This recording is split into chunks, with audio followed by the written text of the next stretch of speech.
我17岁嫁入永义侯府，成亲1月有余，丈夫领军披挂出征。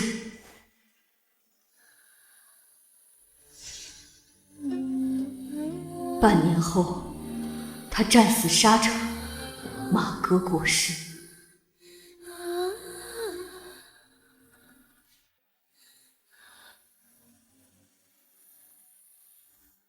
从此我青灯古佛，操持家务，积劳成疾。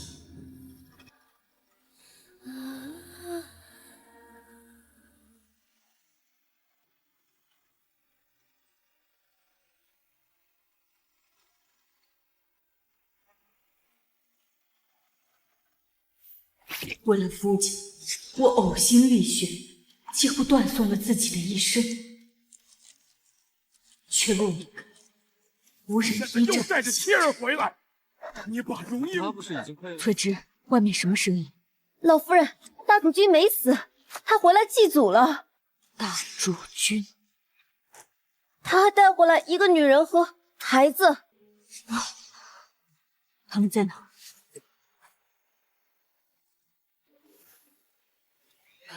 简直是胡闹！过上了你想要的日子，和你的良人相伴一生。你现在又带着妻儿回来，你把荣英置于何地呀？他不是已经快要死了吗？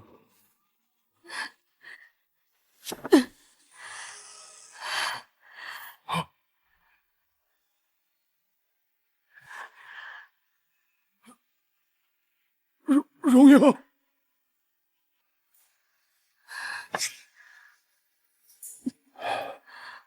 原来我的夫君没死，还儿孙满堂。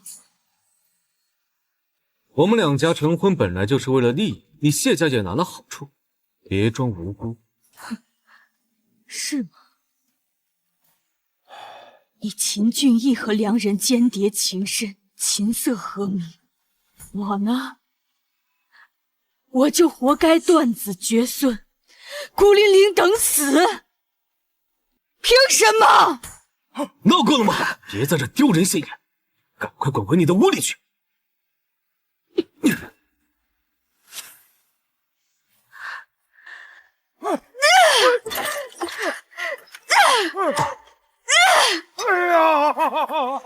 哎呀！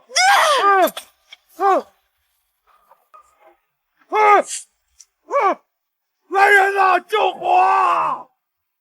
来人呐！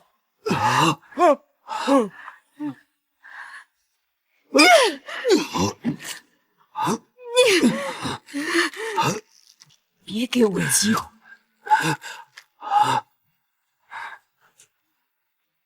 会弄死所有让我不好过的人。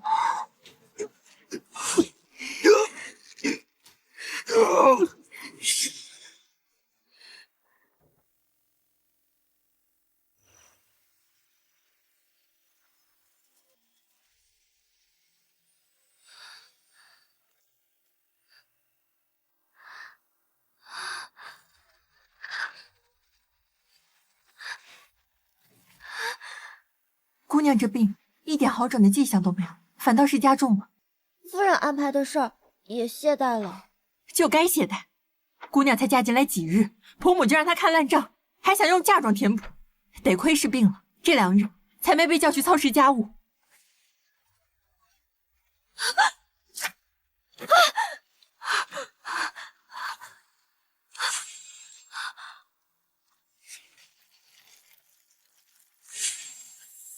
我不是和秦俊义被火烧死了吗？我没死。夫人说，少夫人歇了3日，身子想来应该好转了。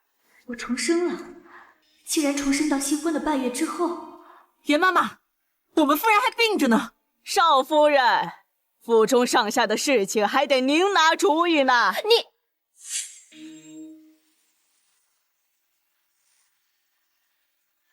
夫人，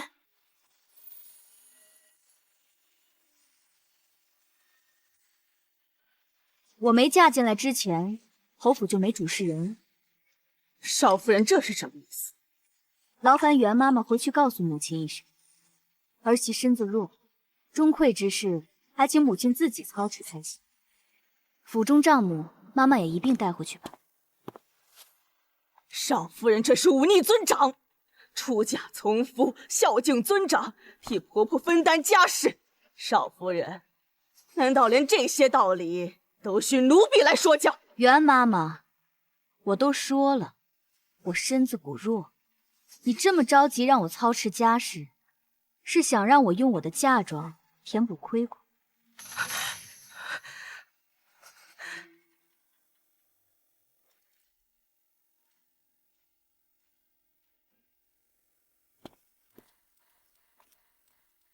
夫人，心腹闹脾气罢了，晾着就好。可若少夫人真不管府务，那府内的亏空，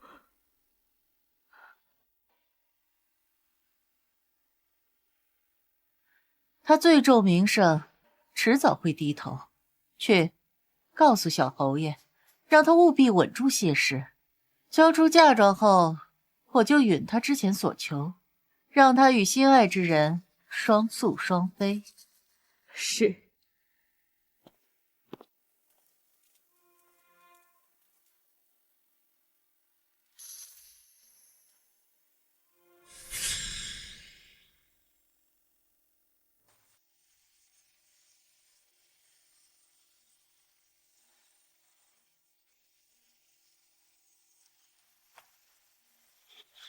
既然重活一世，这次我不会再任人宰割。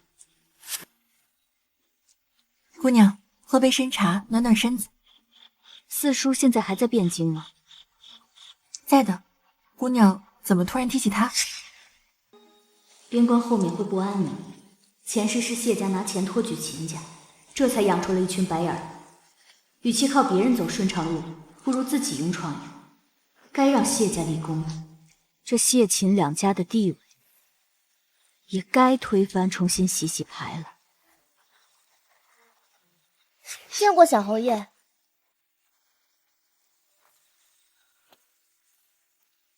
今晚我将留在东院。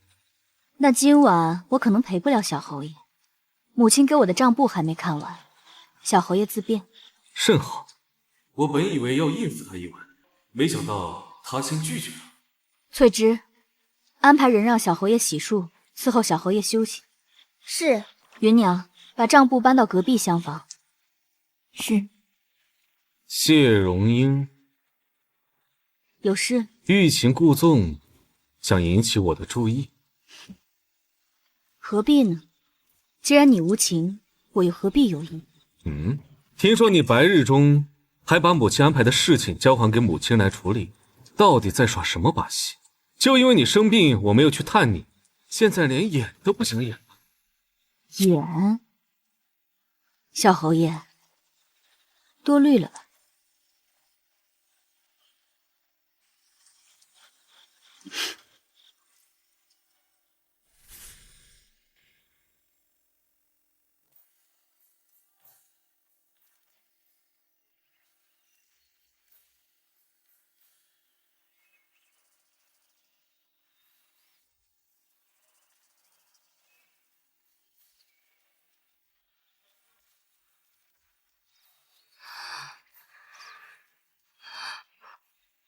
姑娘，您风寒未愈，要不奴婢去求求夫人吧。小侯爷昨晚就是受了他的意才来我房中，我非但没领情，还让他独守空房，罚站就是为了让我吃苦头。你觉得他会就这么算我？那咱们怎么办？不急，有人会比我更急。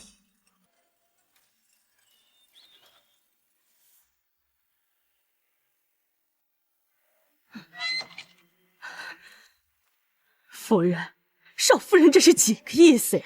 昨夜跟小侯爷分房睡也就算了，您刻意的冷落，也不着急了。管他几个意思，这性子太易就得磨。女子以夫为天，她还想有自己的想法。少夫人身则未愈，天气又冷，能否让她进来寻欢？多硬的骨头，我磨不动。夫人，您明白奴婢的意思，奴婢是不想您背负恶婆婆的骂名。让她进来。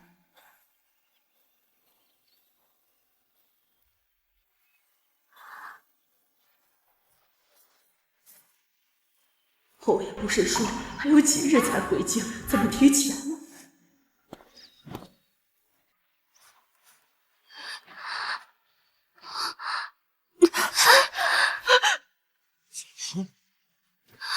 姑娘，快请大夫！姑娘，你没事吧？姑娘，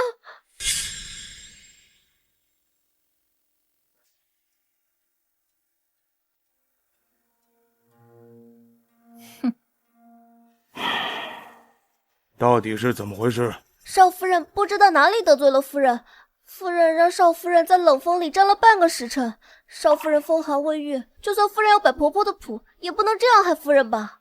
翠芝，你在胡说八道什么？夫人怎么可能会害自己的儿媳？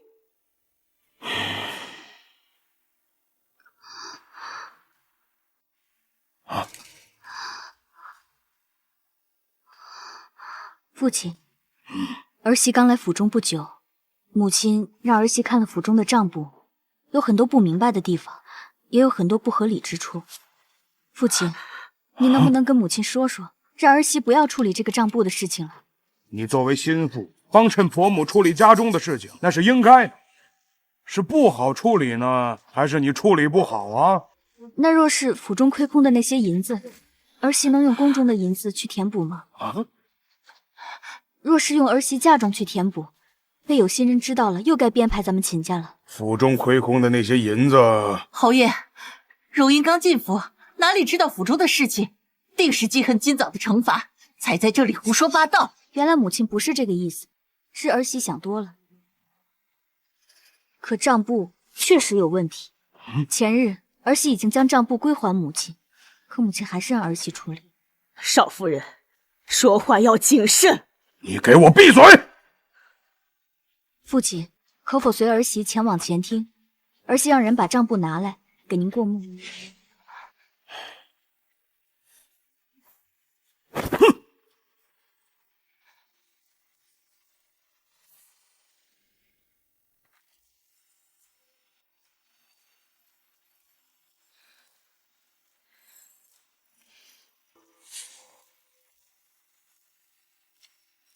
哼！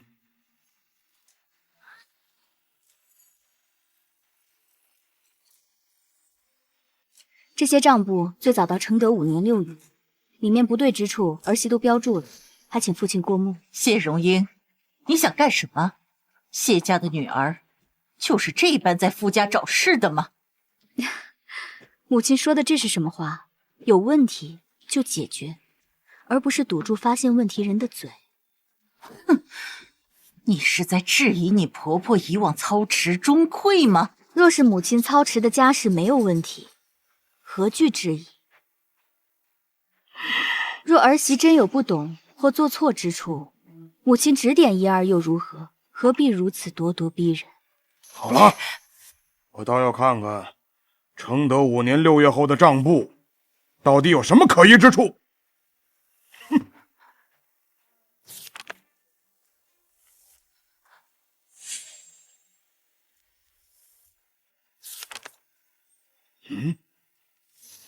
哼！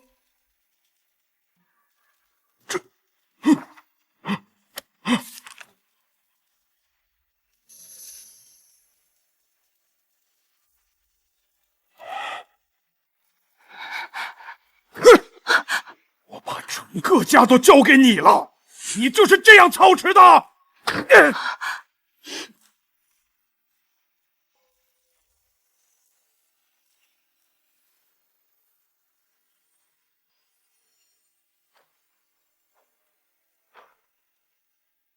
少夫人，不出您所料，侯爷把府中的大小事务都交给周氏打理了。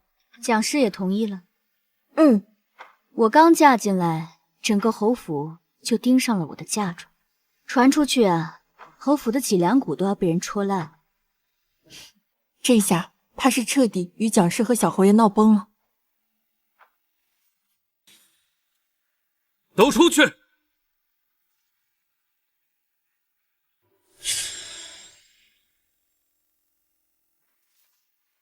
都出去！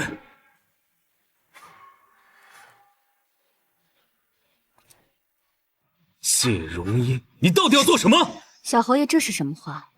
我怎么听不懂？谢荣英，你知道我为何会厌烦你吗？因为你太会演了，太会装了。我们两家成婚本就是为了彼此的利益，而你却为了这利益，装出一副跟我夫妻和睦的样子。你为了利益，为了名声，为了别人口中贤良淑德的秦家嫡长媳，讨好我，讨好母亲，你现在又不满了，到底在不满什么？哼，笑什么？我笑。我所要的利益和名声都是你们秦家得了便宜，现在不演了，跑过来气冲冲的质问我，你在不满什么？既要又要，还要当了婊子立牌坊。谢荣英，这么大声做什么？说我虚伪，你秦俊义又何尝不虚伪？心里装着一个人，却要为了秦家的前程来迎娶我。待娶了之后，又好像受了天大的委屈。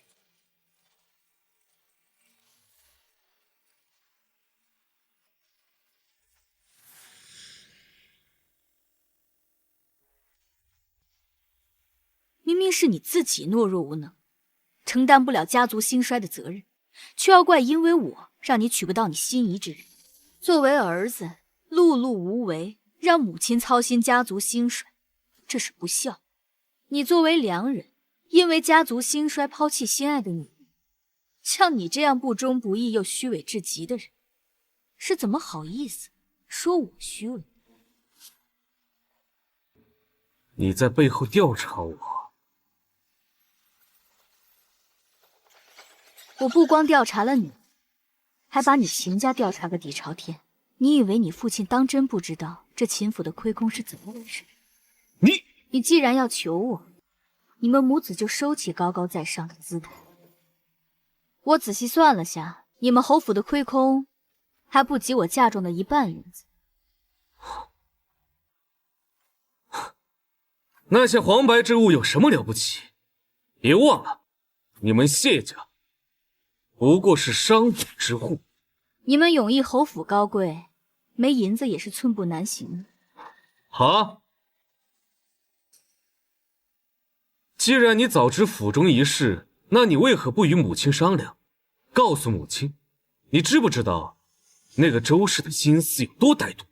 如果今日府中大权落入他的手中，那日后的爵位就会落入他儿子手中。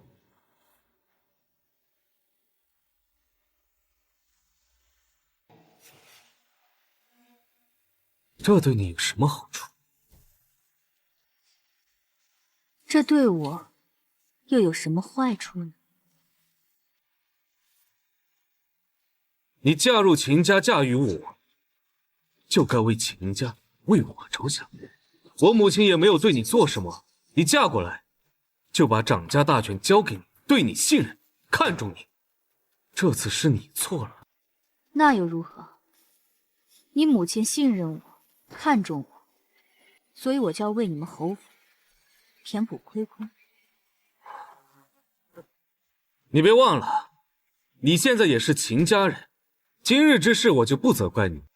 马上搬回主屋，今晚我会留在东院，我会去跟母亲说，我希望你能和母亲一条心。如果秦府落入他人手中，对你没好处。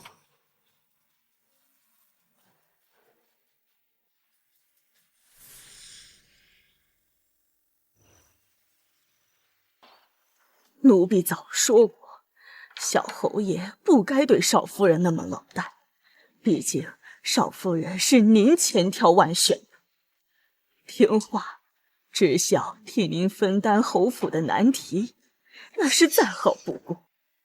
是他不分轻重，不分敌我，嫁到秦家还想独善其身。我们不好，他能有什么好处？可是现在少夫人明显不想承担侯府的难题。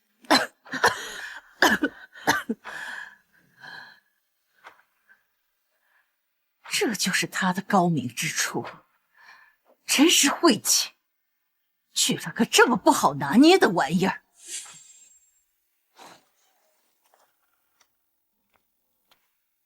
母亲可安好？俊逸，你必须稳住谢荣英。放心吧，母亲。毕竟我和谢荣英现在也是夫妻，虽然现在面和心不和，但是在大局上，还是知道该怎么做的。谢荣英不差的，比你喜欢的那个女人好太多，又能替你分忧，你还能借着谢家的财力，让侯府更上一层楼。我知道的，母亲。你去哄哄她，让她出面把侯府的亏空给填了，也是我的功劳，你父亲也没话说，掌家大权就回来了。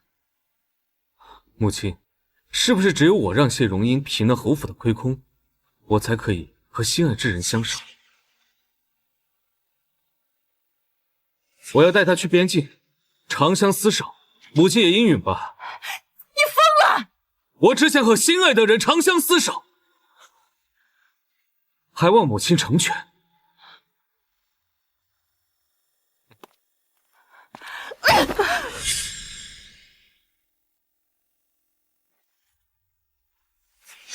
小侯爷，为何少夫人还未搬回主屋？少夫人的心思，奴婢不敢揣测。小侯爷，小侯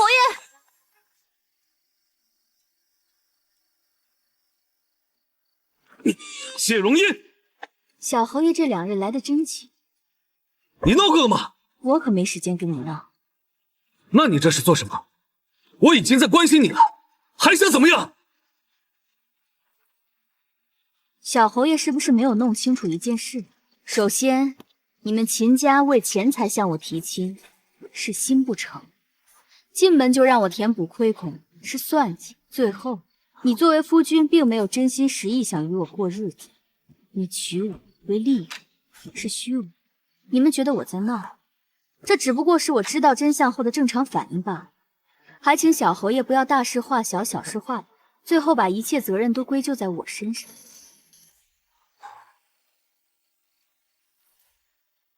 你说近几日要歇在东院，无非就是想让我替你们秦家平了那些拖欠朝廷的银子。要是小侯爷有什么说什么，我谢荣英还高看你几分。可小侯爷为了让我帮忙，委曲求全的讨好我，还真不像什么大丈夫所为。谢荣英，小侯爷这么容易就恼羞成怒，说几句就受不了。那要是秦家落魄了，小侯爷又该怎么办呢？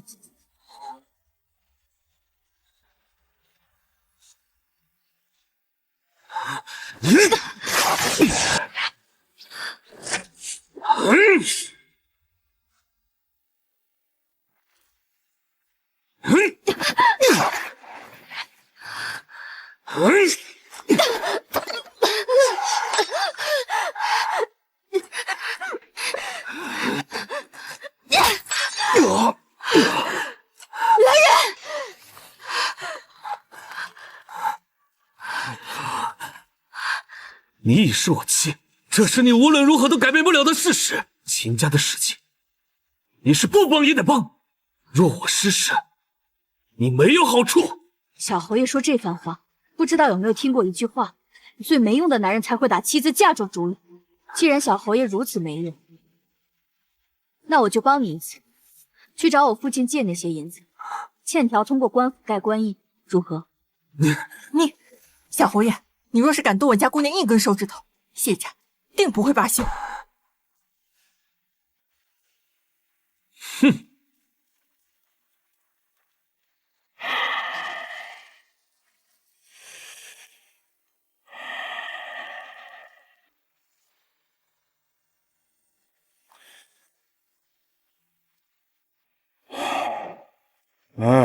君毅，府内亏空这事儿，谢氏当真不可商量？他说借银子可以，写借条盖官印。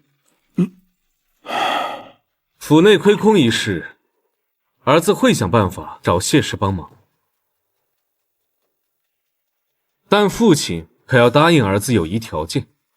什么条件？待亏空平息，请父亲亲自向官家请旨，允儿子出征边关。那你打算怎么让谢氏帮这个忙？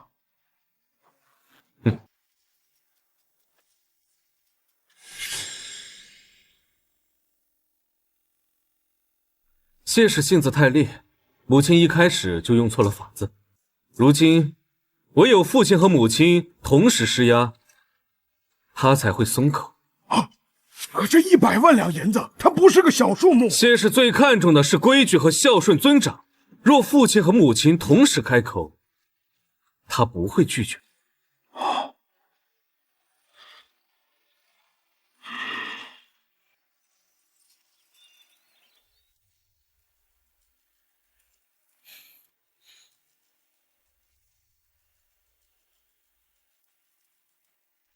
姑娘，老爷和夫人来了。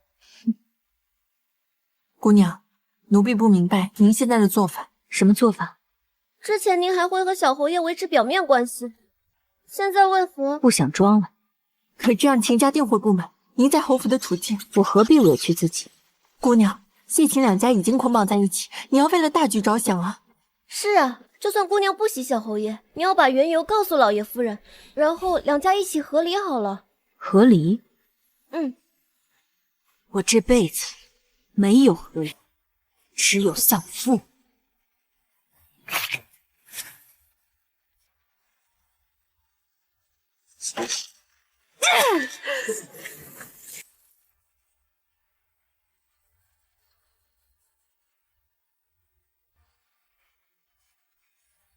我要和秦家这群人不死不休。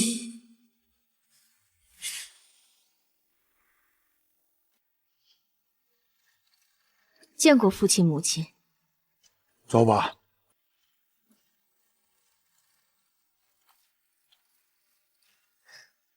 听闻昨夜君毅与你争吵了，你没事吧？儿媳无碍，倒是不慎让小侯爷受了伤，是儿媳的不对。夫妻之间难免争执，以后还需相互扶持。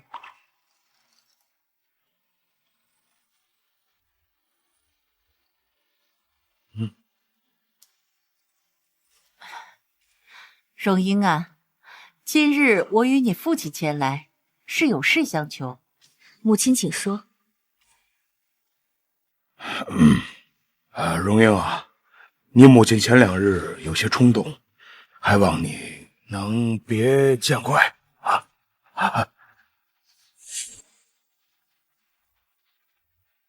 是啊，母亲给你赔不是。父亲母亲言重了，儿媳早已忘记。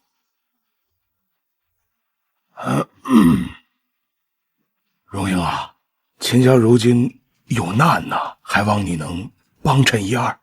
父亲说的是侯府欠朝廷的银子吧？这事儿儿媳帮不上，但家父可以啊。只是需走钱庄规矩，签字画押，1分都不能少。谢荣英，做长辈的求到你跟前来，你竟然如此混账！谢荣英，做长辈的求到你跟前来，你竟然如此混账！混着？那父亲和母亲让儿媳白白拿出100多万两银子算什么？算儿媳孝顺你们。永义侯府自己奢靡败光了家底，却让我这个连侯府半杯茶水都没喝过的外人填补窟窿，要不然就是混账不孝顺。母亲，您是不是在这侯府逆来顺受惯了，觉得儿媳好欺负啊？爹，荣英不会让你白白拿出这笔钱，我们全家都会记得你的好。简直是胡闹！你现在又带着妻儿回来，你把荣英置于何地？父亲怕是忘了，母亲那日大张旗鼓的去我谢家提亲，如今成亲不足半月，就让儿媳拿嫁妆填补亏空。这什么？这传出去，永义侯府啊，怕是成了整个汴京的笑话。哼！你，我，侯爷，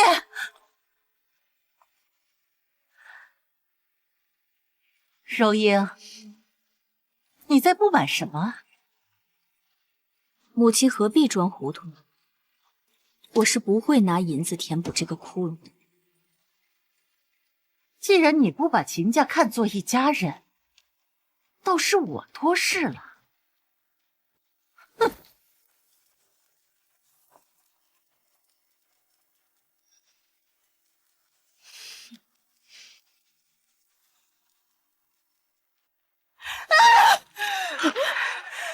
谢荣英必须死！少夫人与您不是一条心，反而还有敌对的意思，确实留不得。唯有这样，才能拿到嫁妆，多留一日都是祸害。去，拿着我的拜帖，让嫂子来侯府一趟，就说我与她有事相商。是。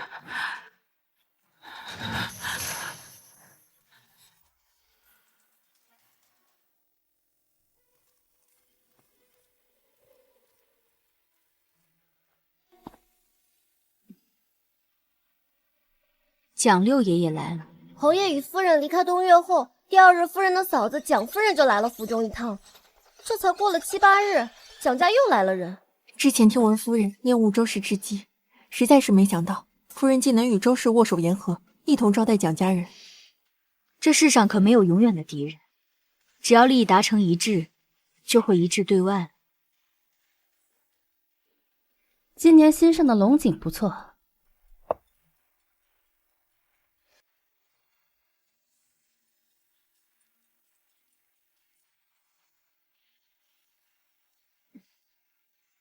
这是舅母成婚那日见过的。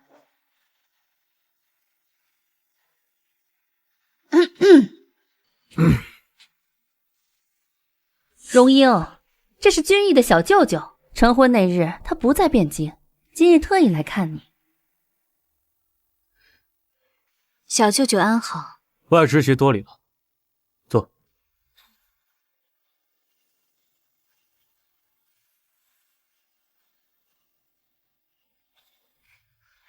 父亲和小侯爷怎么没来？边关有战火迹象，他们早出晚归，若真动乱，怕是要出征了。这座侯府主母不易，你要多孝敬你母亲，替君逸照看好全家。舅母说的是，以后还望多多指点。荣英只需帮衬府中事务就好，最重要的是为君逸开枝散叶。不如过2日去开宝寺祈福，正好踏青。荣英同去，正好求子。好啊。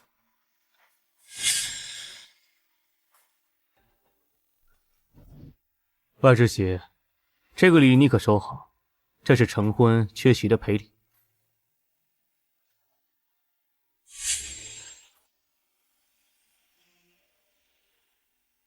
谢谢小舅舅。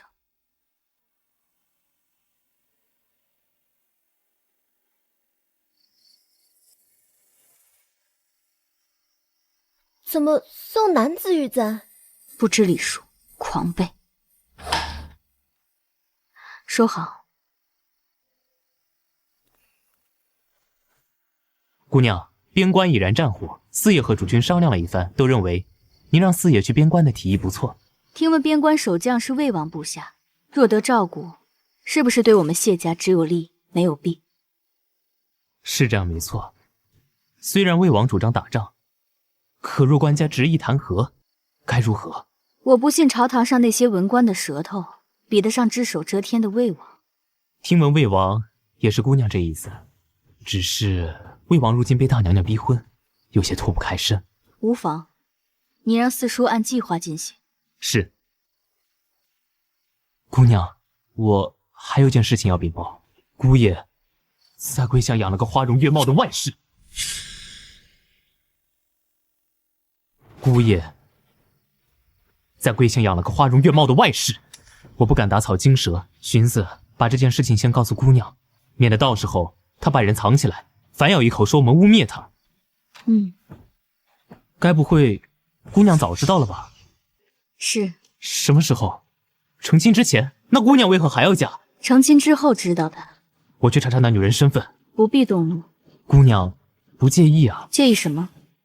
一个男人的心在另外一个人身上，他还不配。姑娘，袁妈妈来了，让她进来。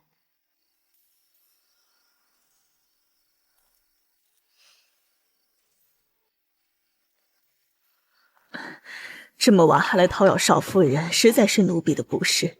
只是夫人与舅夫人后日要去开宝寺为两家祈福，这便让奴婢特来告知少夫人一声。后日？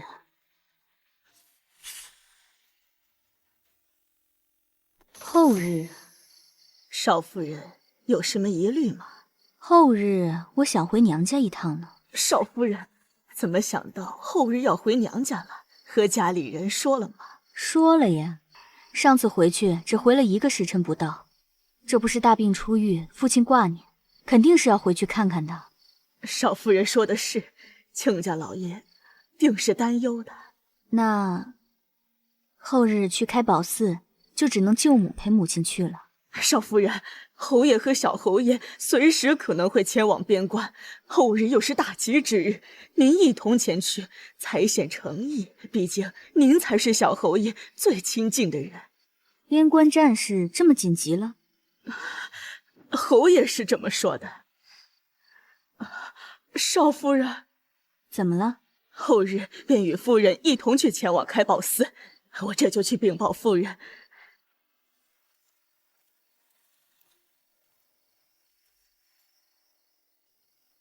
都说了要回娘家，非要拉着姑娘去寺庙，这么着急让我跟着？事出反常必有妖，说不定有什么好戏正等着我呢。姑娘的意思是，后日翠芝留在府里，顾寻、芸娘，你们随我出府，我倒要看看他们要演什么戏。是。听闻魏王也在开宝寺为大娘娘祈福，那感情好啊，说不定我还能送魏王一份大礼呢。哼。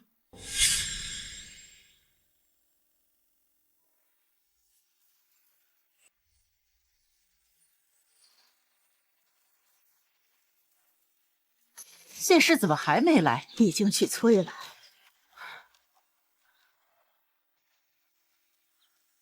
这谁家马车？奴婢不知。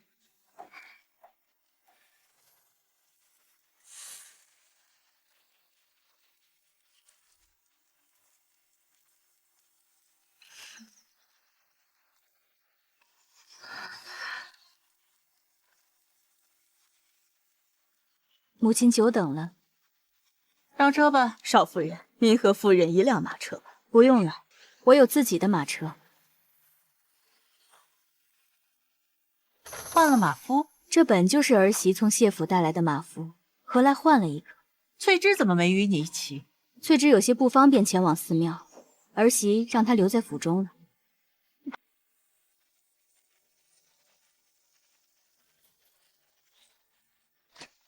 谢荣英身边的那个马夫，之前没见过。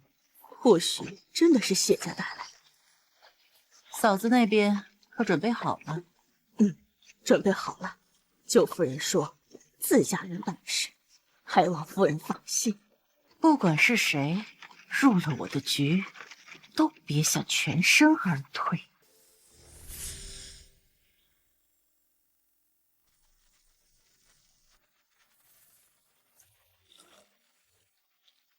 姑娘，蒋家夫人带了她的女儿，还有蒋姨。除了蒋家的人，还有英国公家的长女，是蒋夫人约的英国公家的长女。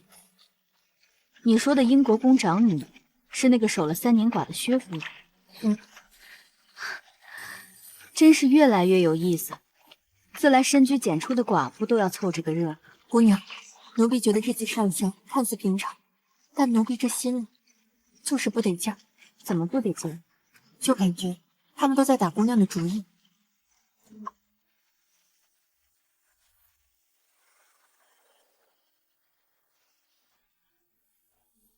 妹妹可算来了，嫂子久等了。容英可四处转转，别太拘谨了。是。你就是那个闹得侯府鸡飞狗跳的谢氏。英国公家的女儿，没想到都这般爱嚼舌根。莫非张家姑娘都是这般没教养？哼，佛门禁地，少夫人何必咄咄逼人？薛夫人既知是佛门禁地，就该管好自家姑娘。容英，慎言。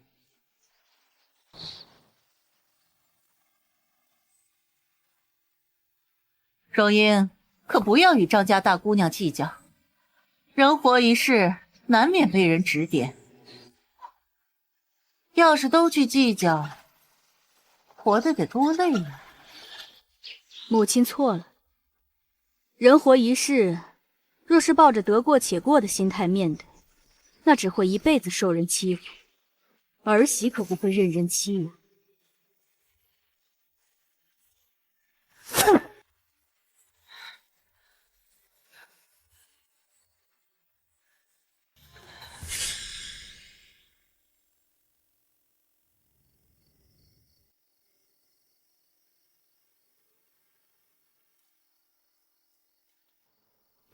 姑娘，你让属下查的事情有眉目了。说，蒋银并未与王氏同住，而是在寺庙的东侧院落。东侧。姑娘，蒋银此人阴狠，若无必要，最好远离。你听说过他？曾有人说重金买他的命，可后来交易被压下。为了银子，连江湖规矩都不要了。浪人不需要名声。若他对我做什么出格的事儿呢？除而快之，绝不留后患。杀人多无趣，我更喜欢狗咬狗。是。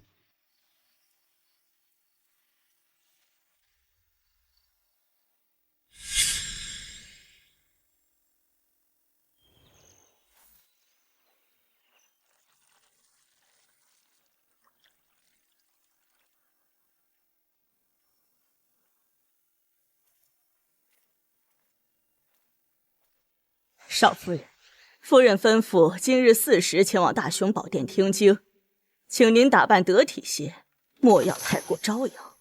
4时，还挺早。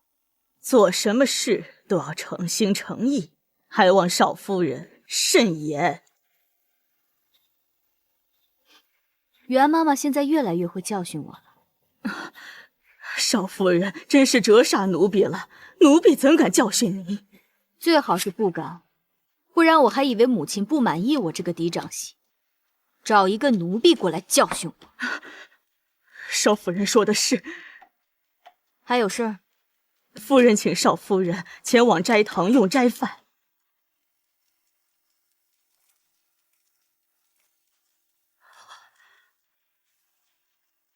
以后有事儿就直说，少教训我。母亲还在，轮不到你多嘴。是。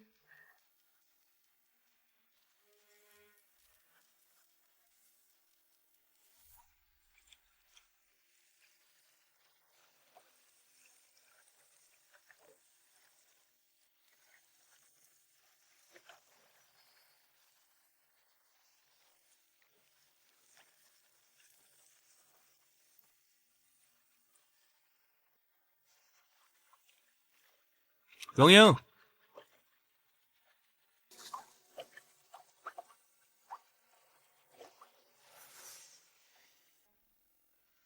荣英，蒋舅爷，就算您是小侯爷的舅舅，但我们姑娘的名讳也不是您该换的。哦，原来长辈不能换小辈的名讳，是舅舅无礼了，还望容英莫怪。舅舅要是真觉得失礼，还是让开，让晚辈先行礼。哎，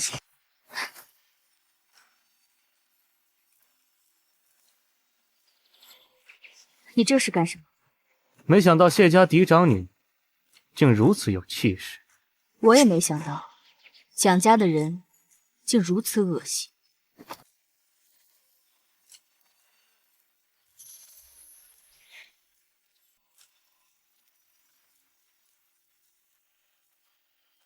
这要是玩弄起来，肯定非常有味道。六爷，可有把握？你就去长姐和长嫂说，只要今晚把她身边的人处理干净，我自有办法。六爷放心，一定会处理好少夫人身边的人。奴婢这就去禀告夫人。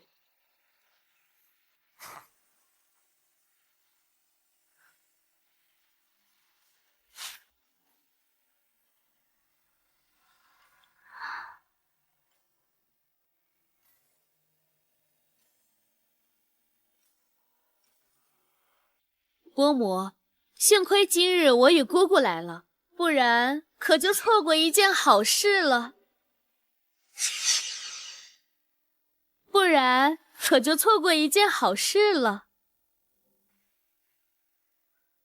若若，休得无礼。什么好事啊？小事罢了，不值一提啊。稍后我们去大雄宝殿听经，薛夫人可要同去？哦，身子有些乏了，就不去了。那就不打扰了。伯母，双儿姐姐能同去吗？当然。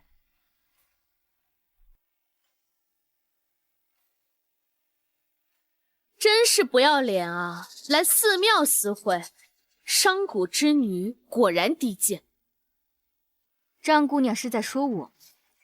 你，若若，休得胡言乱语，道歉。哼，没说你。英国公家的姑娘，该有的教养还是要有的。薛夫人，告辞。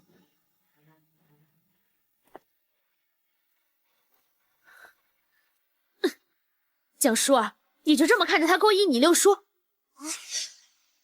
他仗着姑母心善，嚣张得很。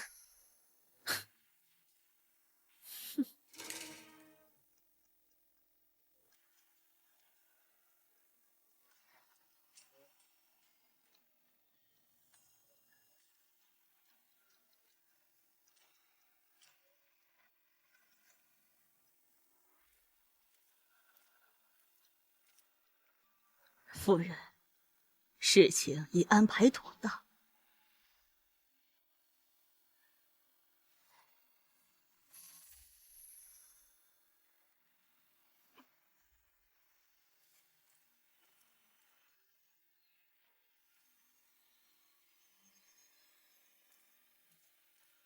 无论你们耍什么把戏，我奉陪到底。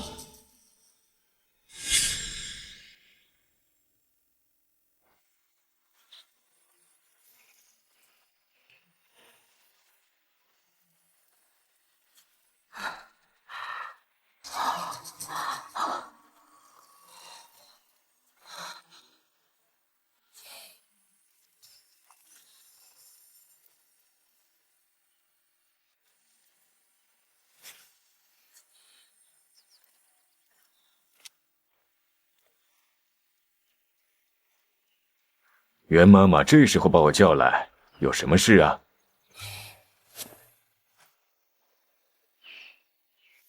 夫人需要你解决一个人。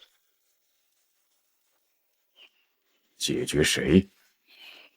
小侯爷新娶的少夫人。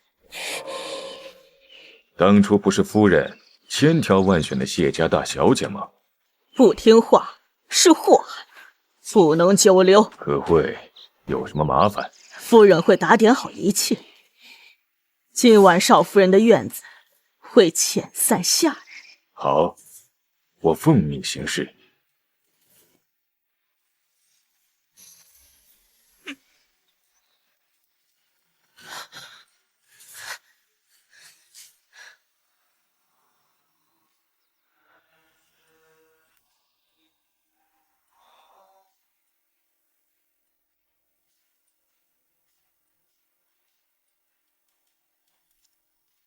荣英，我与你舅母要去偏殿求签，你要一起吗？就让荣英四处转转吧，儿媳哪能时刻跟着婆母？那你随处逛逛，不必拘束。是母亲。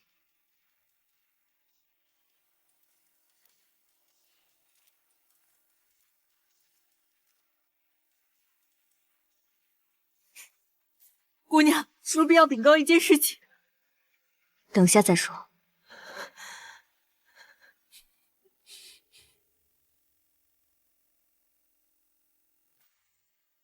事情就是这样，姑娘，我们回家告诉老爷，提和离，郑侯府不能待了。和离就能解决？只要离开侯府，夫人的手还能伸到谢家去。退让只会让他们更肆无忌惮。可他们要的是您的命啊！我的命没那么好拿。可你为何往那火坑里跳啊？芸娘，信我。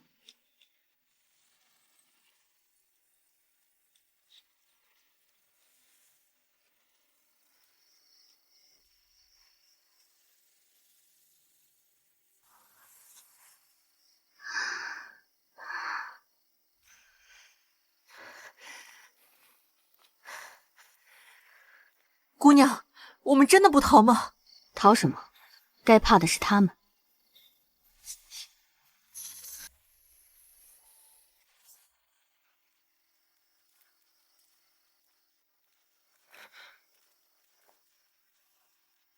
芸娘这是怎么了？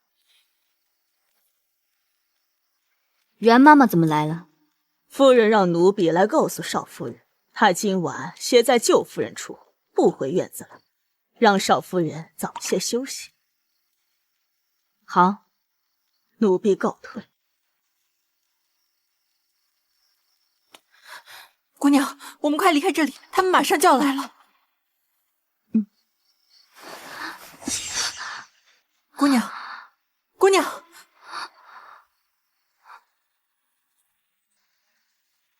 这香有问题。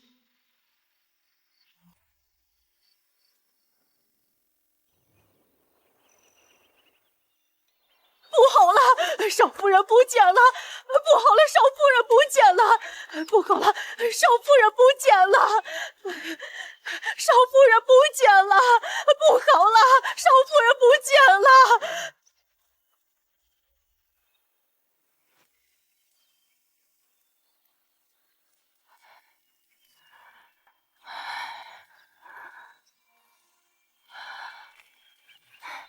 秦夫人先不要慌张，少夫人贪玩，等会儿就会回来呢。这都一上午了，总不能一点消息都没有吧？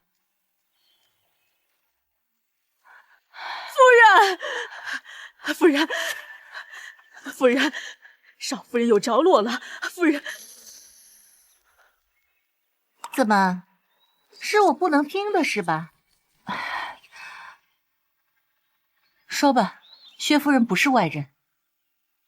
那，请夫人和薛夫人随奴婢一同前去吧。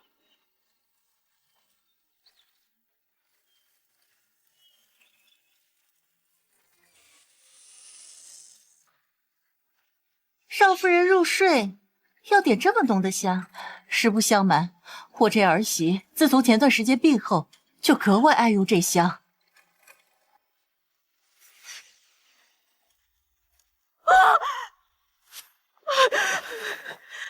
这是六爷的衣服。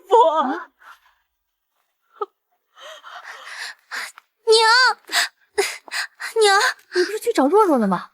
和何事如此慌张？姑奶奶，我们姑娘不见了！你说什么？还不快去找！奴婢找过了，哪里都不见姑娘，怎么办啊，姑奶奶？薛夫人，我也派人去找一找。是啊，应该是贪玩，说不定现在在哪儿等着呢。发生什么事儿了？这么热闹？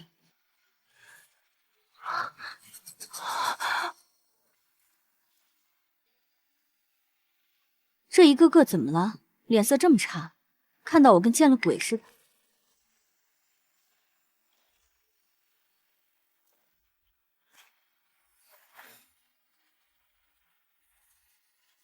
这是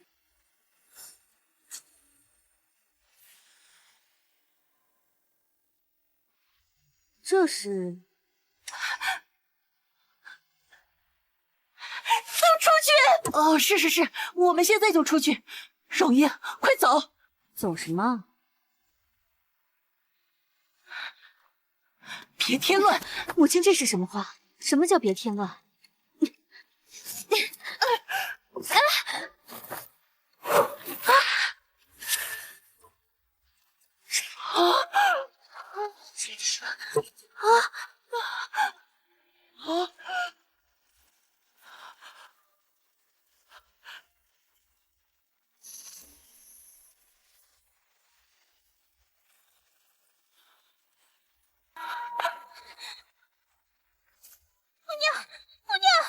姑娘，老公爷不会放过你们的。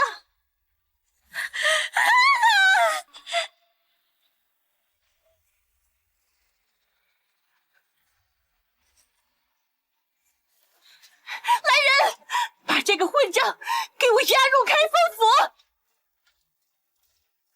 把大姑娘带走！把大姑娘带出去！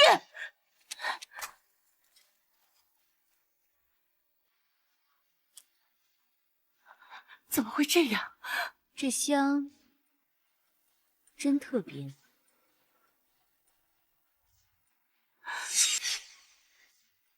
谢荣英，母亲这么大声做什么？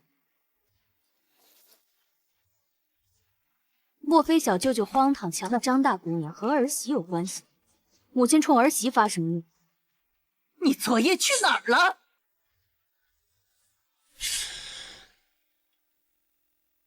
你昨夜去哪儿了？就在厢房中。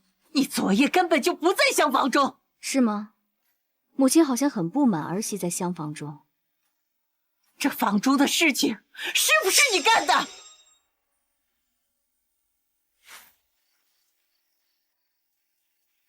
这香有问题。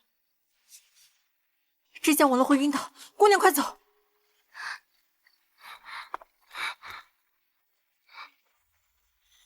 姑娘，我带你去另一个院子，那里安全。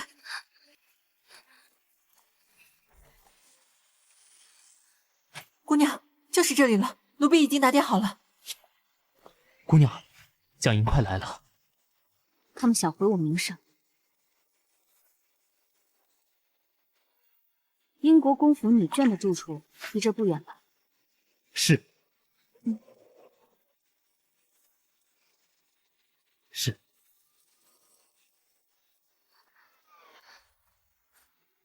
是我？怎么了？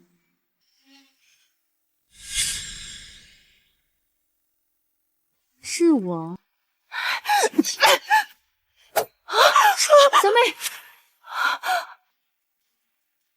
母亲现在不应该问这厢房内的事跟儿媳有没有关，而是该想想怎么平息英国公的怒火。你竟敢这般目无尊长！那又如何？你是不是还在想，原本在这厢房内受折磨的人应该是我，想败坏我名声，肖想成功后拿我的嫁妆填补亏空，名声败坏的我，就算谢家再得势，也找不了你们秦家一分嘛。接下来，母亲该担心的就是报应不爽了。我等着母亲再报复回去。谢夫长女果真贤良淑德，竟敢如此对待自己的婆母。我要是你们，现在就该好好想想如何保下蒋银这条贱命。毕竟英国公府张家可不是那么好忽悠的主。母亲，儿媳就不奉陪了，告辞。你以为你的下场会好到哪儿去？薛夫人会不知道我们的打算？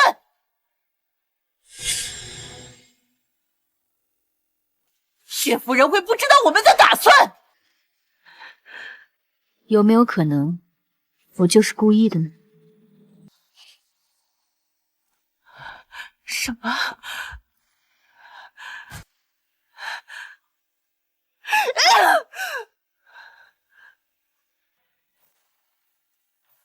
这场戏很精彩。主子，今早永英侯夫人也在寻儿媳。吩咐下去，封锁消息，绝不能透露出去半个字。是。此次受害的是英国公府嫡长与张诺诺，那蒋家必然保不了蒋英，蒋家与张家必然决裂。如此，文臣之间出现嫌隙，那边关之战，边关必起战火。谢荣英是故意的，他这是专门送给本王一件大礼。那他为什么要这样做？谢家老四善武，谢家休息得太久了，是时候替本王解忧了。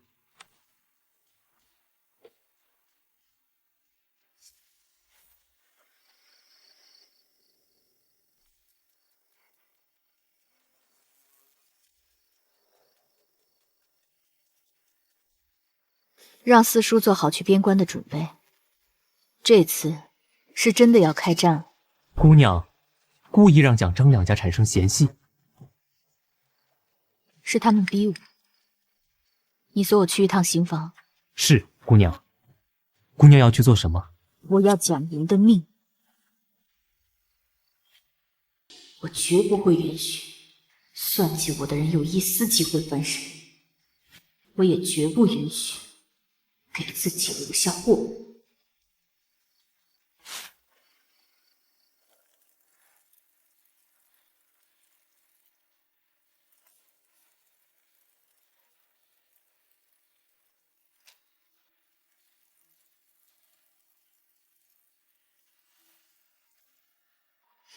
小舅舅觉得好玩吗？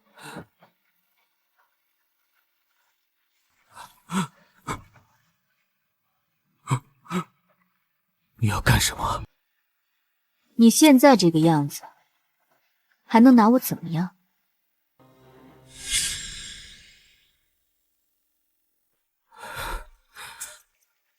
我要干什么？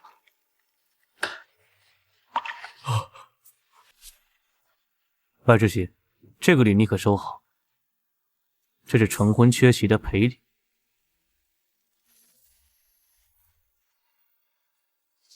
当然是，要你的命！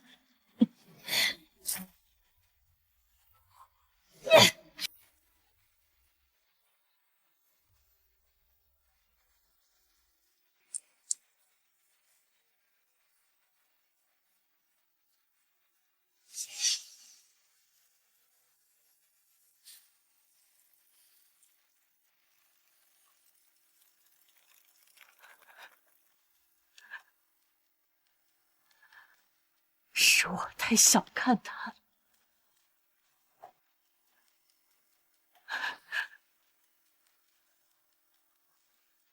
这2日都歇在那巷子里，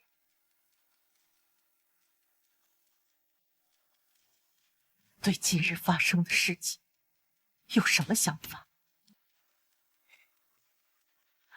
说话！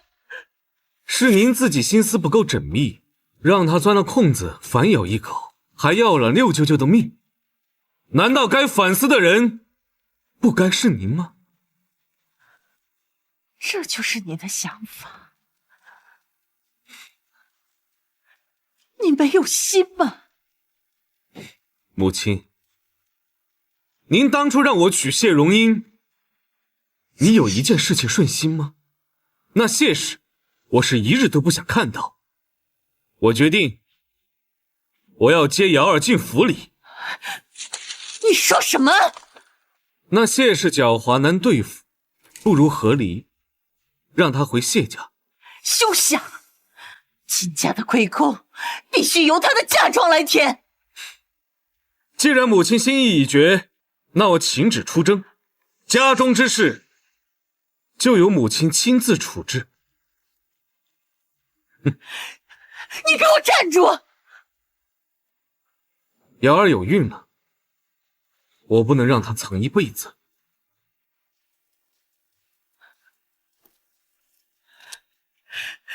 逆子！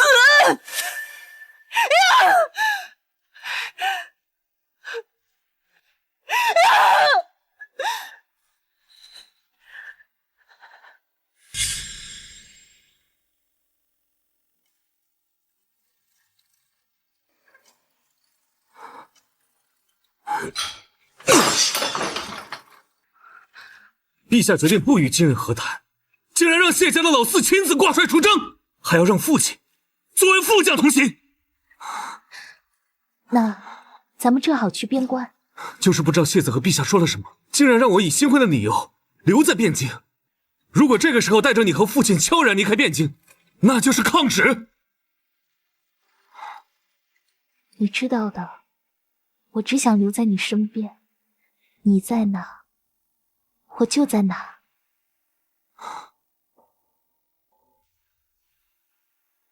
既然不能把你带走，那我一定会让你入府。只是母亲那边，相信我，我去说服你母亲，她会让我进侯府的，以平妻的身份。恐怕没这么简单。她会在意的，这可是永日侯府的未来。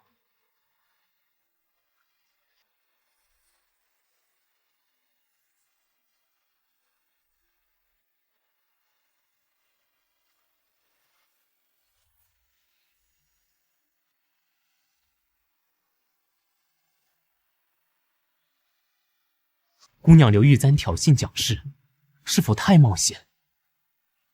我就是要他自乱阵脚。四爷后日出征，老爷问您是否回谢家？自然要回，但不必告知蒋氏。姑娘，还有一事，但说无妨。听说小侯爷要娶平妻了。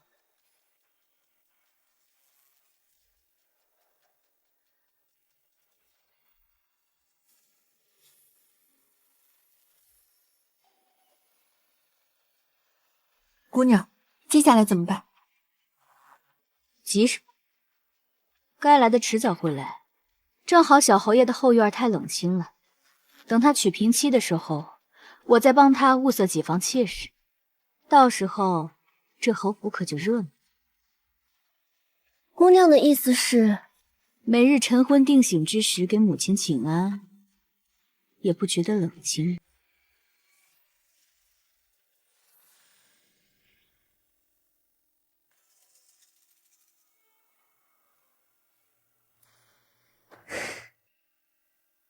夫人，明日真要进侯府。等了这么久，终于等到今天了。去帮我办件事。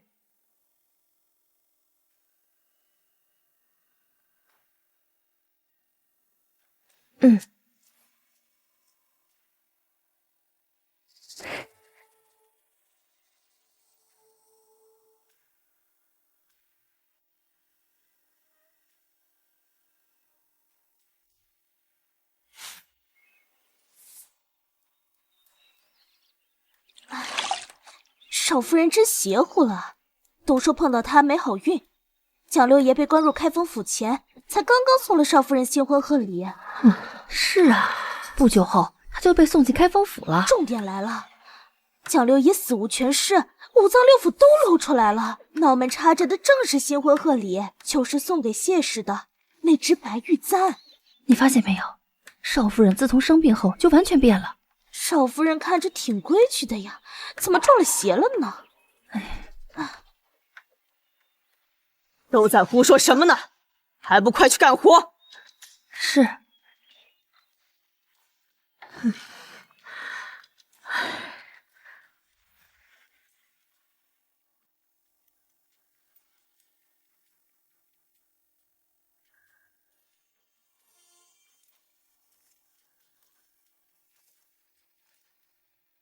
夫人，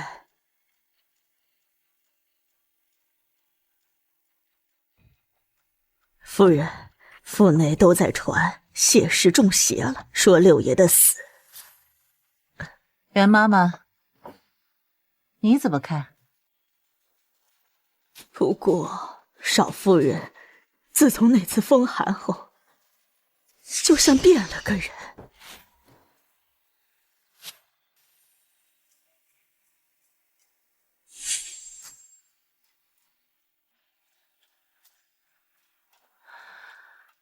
好了，今天上官瑶进府，谢氏的事情先放一边。只要他喝了上官瑶的茶，这件事儿就算定了。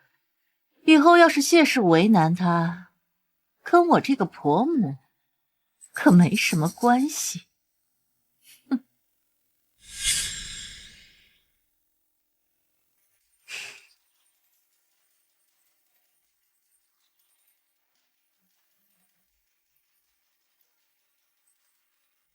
这就是瑶儿吧？果然是个可人儿。给夫人请安。快坐吧，以后都是一家人。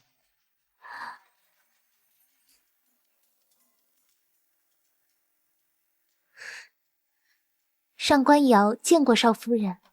原来上官妹妹如此绝色，难怪侯爷日日都不回府。瑶儿身体比较虚弱，我只不过是去照顾她，你不要为难她。为难？小侯爷哪只眼睛看见我为难上官姑娘？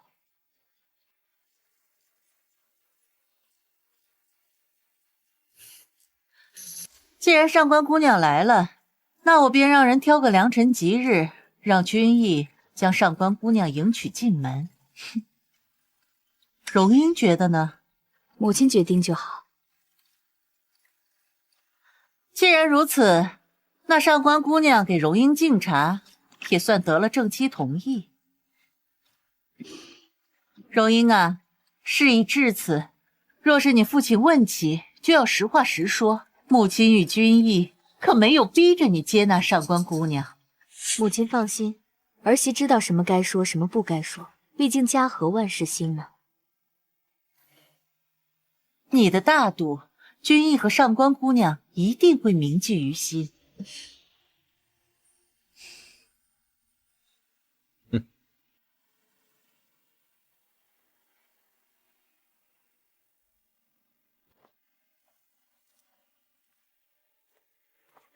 上官姑娘，该给少夫人敬茶了。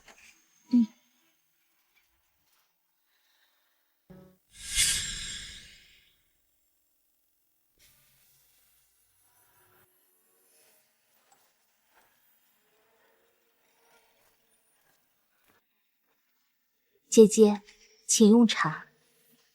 上官姑娘刚进府，许多礼数不必操之过急。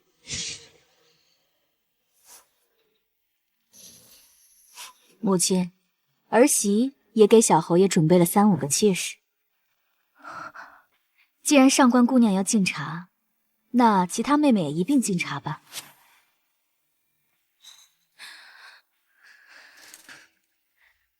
芸娘，带人进来。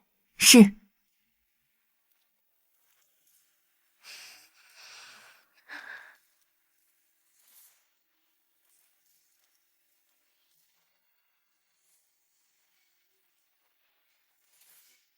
参见夫人、少夫人。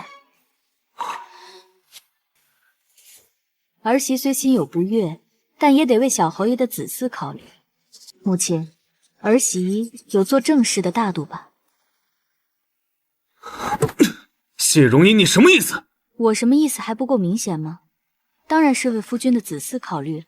妾身在为夫君分忧，也想多些姐妹在母亲跟前伺候啊。不用，我不需要什么妾室。哦，夫君是想为了上官妹妹守身如玉？你别想用这种低劣的手段来破坏我和瑶儿的关系。就算你装出一副贤良淑德的样子，我的心也不会放在你身上。没事的，少夫人也是为了你的子嗣考虑。我不想你为了我，让你的子嗣担保。既然上官姑娘都这样说了，小侯爷也不用证明对上官姑娘的深情了。谢荣英，况且若是这么深情，怎么这少夫人的位置成我的了？既然我是这永义侯府的嫡长媳，就有责任为小侯爷的子嗣考虑。毕竟，母亲也想早日抱上大胖孙子。母亲，是不是啊？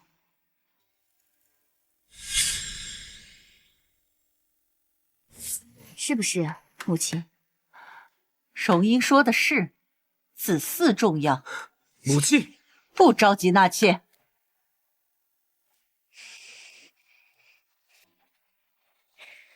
你这个正气的肚子里都还没有消息，那些妾室怎么能越过你生下长子长女？儿媳也想啊，可这小侯爷日日都不前往东院，儿媳怎么能有消息啊？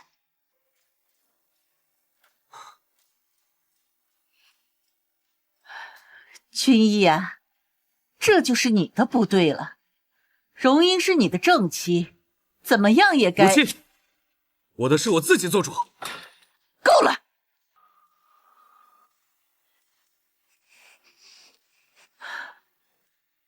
我看谢氏给你相看的这些妾室，不管是模样还是身段，都是极好的，一并收入你房中。君逸，夫人说的对，你就收下吧。瑶儿，没事的。姐姐，还请你喝了妹妹给你敬的茶，以后我们就是一家人了，一同侍奉夫人，一同侍奉君逸。替这5位姑娘上茶。是。谢荣英，你别太过分了。没事，君逸。少夫人与你成亲不足1月，心里自然是有气，有气就是要发泄出来。没事，我可以与那些妾室一同给姐姐敬茶。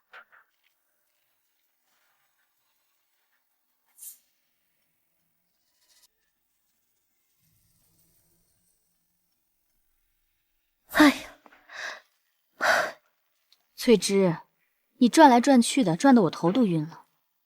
姑娘，小侯爷娶平妻的事已成定局，可这外面的人都在传，是您中邪才害死了蒋六爷，你怎么一点都不着急啊？原来如此，你去跟顾寻说一声，我要出去一趟，叫他把马车备好。是。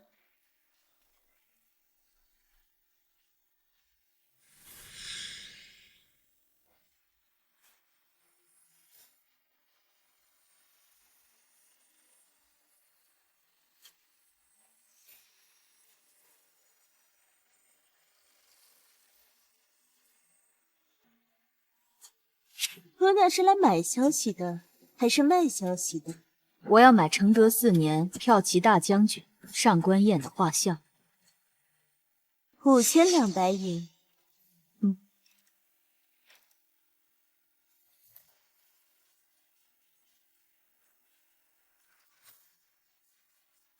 此时此刻，我要见到画像。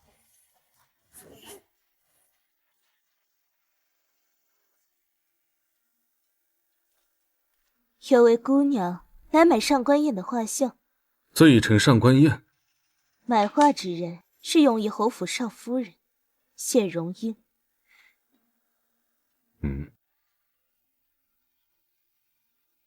给他。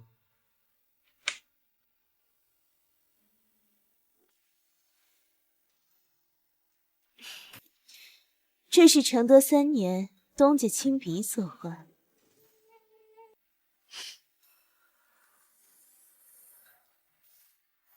告辞。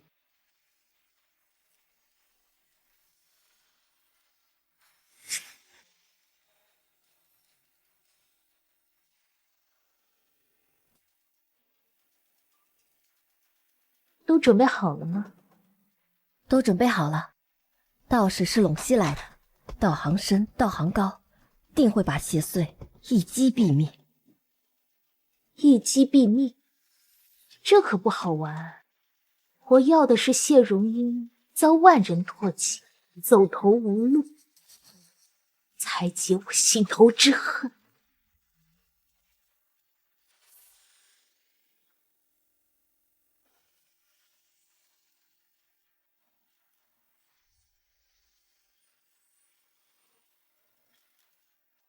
小夫人给少夫人敬茶。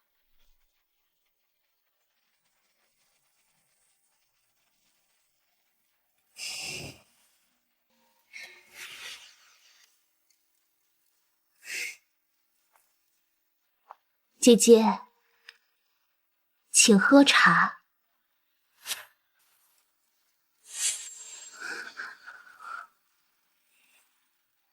以后就辛苦妹妹多加照顾小侯爷，好好侍奉母亲，同我一起帮衬着母亲打理好后宫。姐姐放心，妹妹定会和姐姐一起照顾好母亲，侍奉好夫君。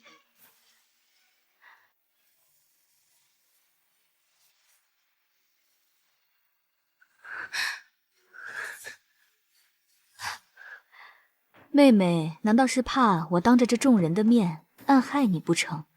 怎么会？妹妹只是觉得这金簪太过贵重了，妹妹怕是受不起。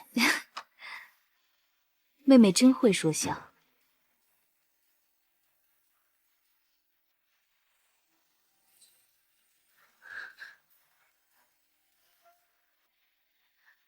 祝妹妹和夫君百年好合，永远不分开。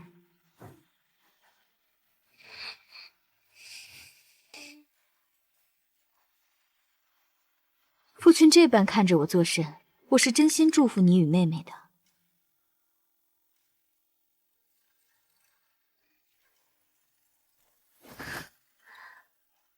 礼成，送入洞房。好！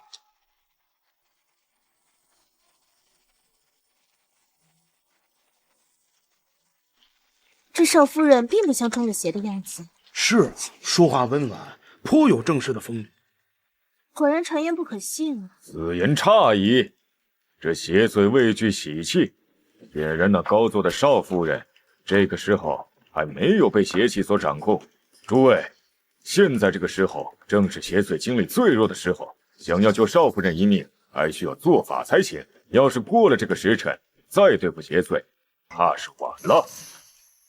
有你，你跑不掉了！有你，你跑不掉了！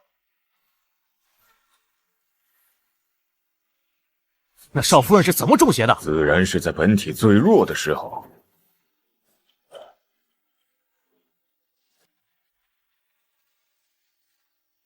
少夫人想来是在月初的时候，受了一场很严重的风寒。确有此事，我这儿媳也是在那场风寒之后就开始不对劲了。道长，这可怎么办？您一定要想想办法，救救我们少夫人。你放心，有道长的出现，肯定能有办法的。道长真是厉害，连我何时患的风寒都算得出。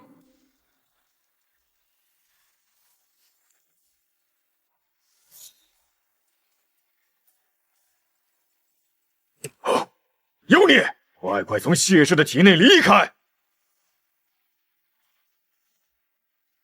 你要如何？自然是把你体内的邪祟驱除掉。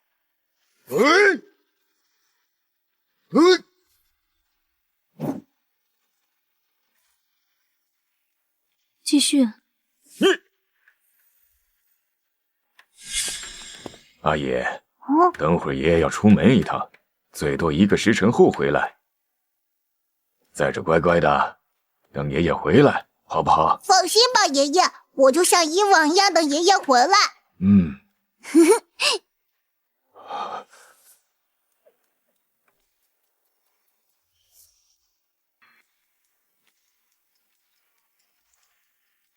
怎么回事？这个时候谢如英体内的药效该发作了，怎么？难道道长会错了意？这邪祟并没有在我的身上。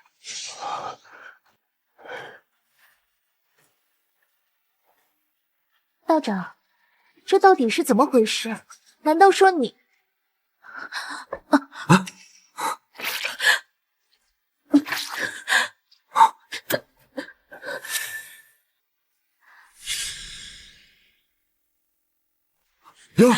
瑶儿，你怎么了？瑶儿，怎么回事？这是大夫，快叫大夫！快叫大夫！请什么大夫？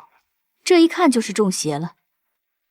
道长，我听闻这邪祟不仅在人最脆弱的时候爱上身，在最喜庆之时也爱上身。毕竟这喜气不代表是正气，也可能是邪气。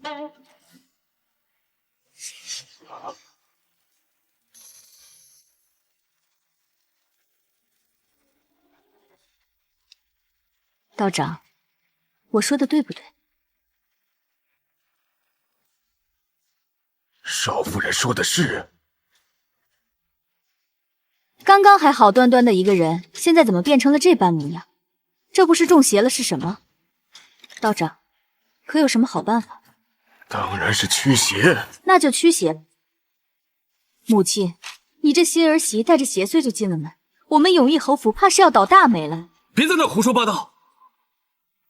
是不是你害了瑶儿？你这个毒妇！小侯爷可真会说笑，我怎么有本事害你的瑶儿？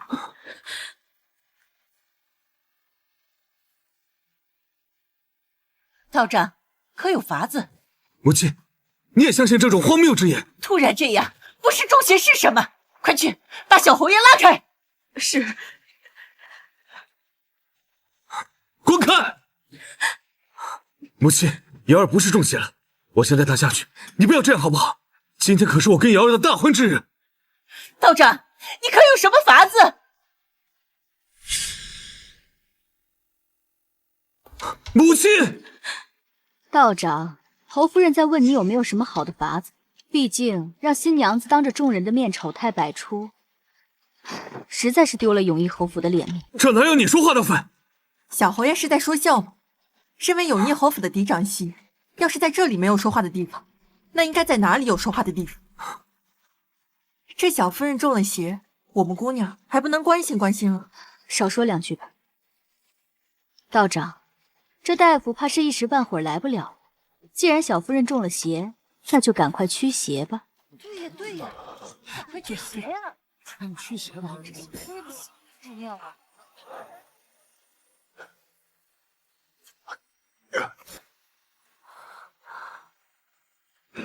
哎！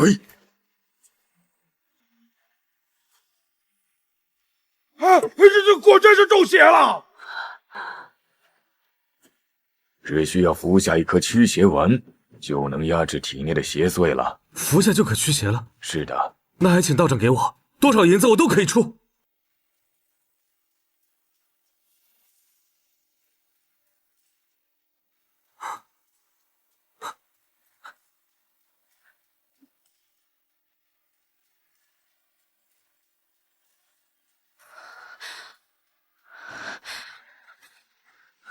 君逸，这是怎么了？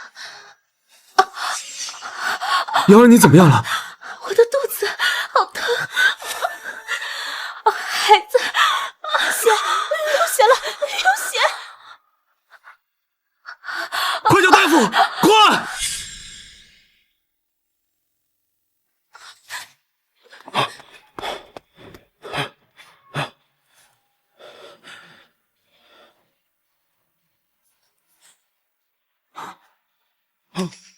这是滑胎之象，夫人服用了什么？茶盏，快去把茶盏拿来。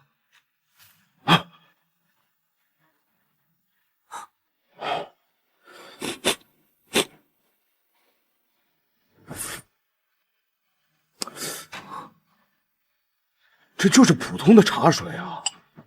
夫人还吃下了什么？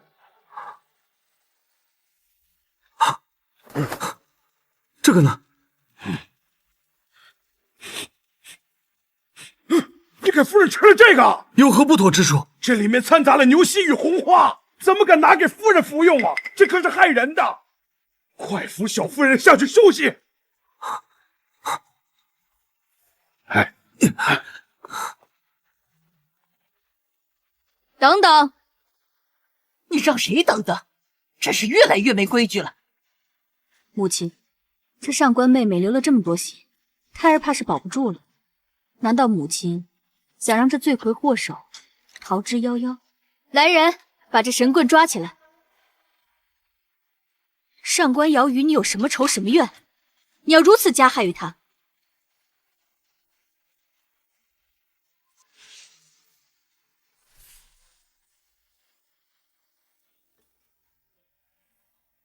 哎，道长，夫人要他生不如死。求生不得，求死不能。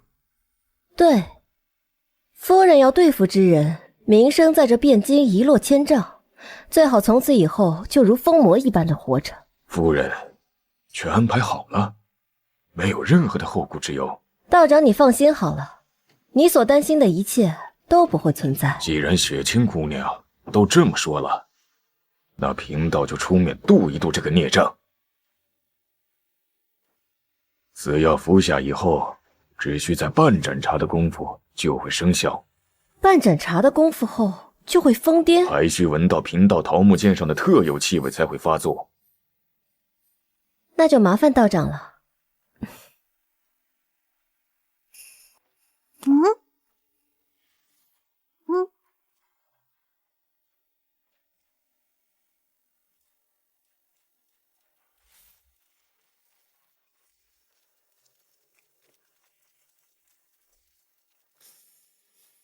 贵相收网了。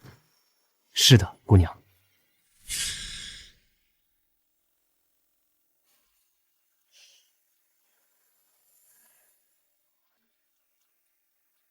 想让我在众人面前发疯，落得个疯子的名声，正好证实了最近京中的言论。这上官瑶好算计，一进门就想让我在整个汴京抬不起头，也算是一进门就送给蒋氏一份大礼了。姑娘打算如何做？将计就计。不说话啊！翠芝，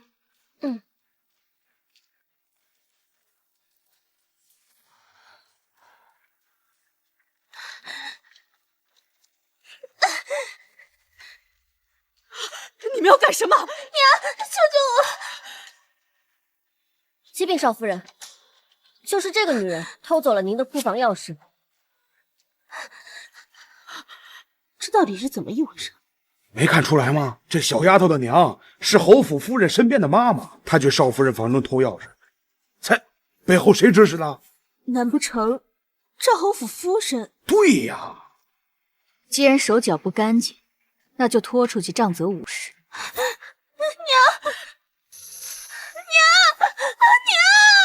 救我！娘！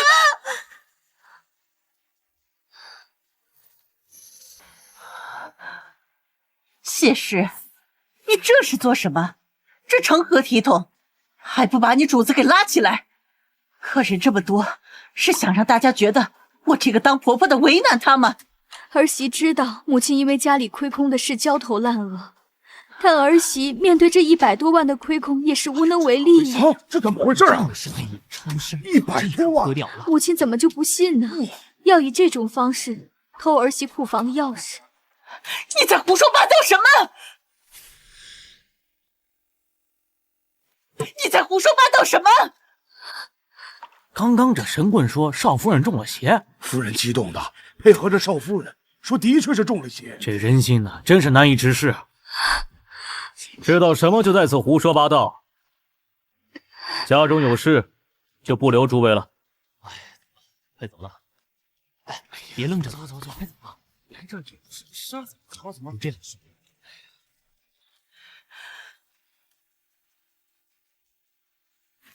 放肆！怎么，母亲也觉得算计儿媳的嫁妆是一件无能又丢人现眼的事吧？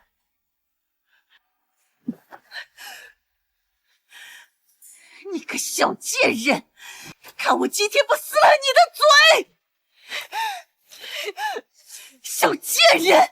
儿媳是说错了哪一句话，让母亲有如此反应？还是说儿媳每一句都说中了母亲的心思，母亲才如此激动？你还不放开？怎能如此对待你的婆母？来人！来人！把这个忤逆尊长的贱妇关起来！关起来！放开！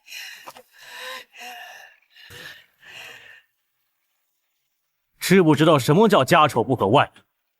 你公公尚在前往边疆的路上，如此不孝，叫他如何能在战场上安心杀敌？三叔是觉得我帮侯府填补亏空，就是对侯府最好的孝顺。你这丫头话说的这么难听，看来是真的没有被好好的管教。你婆婆被你气成这样，今日就请你父亲好好的教教你什么叫孝顺婆母。不知道秦三爷如何管教我谢静的女儿？不知道秦三爷要如何管教我谢静的女儿？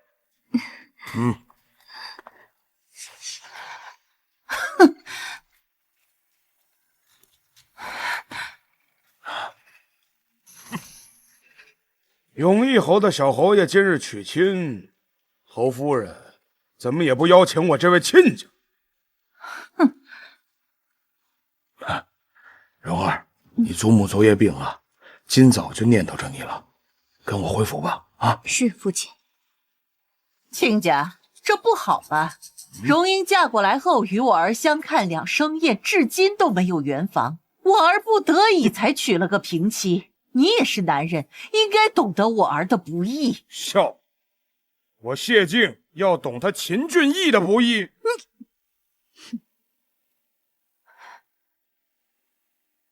荣英是盖了官印上了族谱的，就算是你女儿，也无权带走。主君，这秦家简直就是厚颜无耻！夫人的侍女趁姑娘不在，就偷走了库房的钥匙。事情都没有调查清楚，你在瞎说什么？自从我家姑娘嫁到秦家，他们表面上让她操持家务，实际上是想让姑娘填补府内的亏空。你家姑娘不是没品吗？弄得好像我们全家都欺负她一样。早知她是这般悍妇，我秦家绝不会登你谢家门。三叔怕是忘了，当初婆母为何要登我谢家的门？你，蓉儿，别跟他们废话，收拾收拾，随我回谢府。是。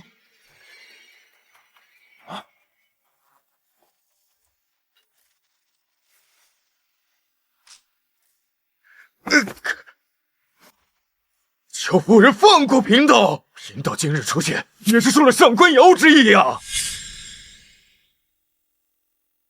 求夫人放过贫道，贫道今日出现也是受了上官瑶之意呀。你可知污蔑的后果？我若有半点虚假，天打雷劈。该不会是你们串通好的吧？道还有上官瑶亲笔信为证。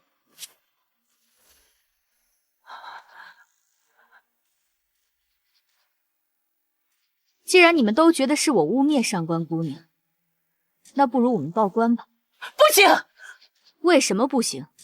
还嫌今日发生的事不够丢脸吗？今日是我儿的大好日子，你又没什么事，他肚子里的孩子都没有了，你怎么还是不放过他？好了，荣英，随我回谢府。是。你们这是要我秦家成为整个汴京城的笑话！秦家去平齐时，可曾下过谢家脸面？爹。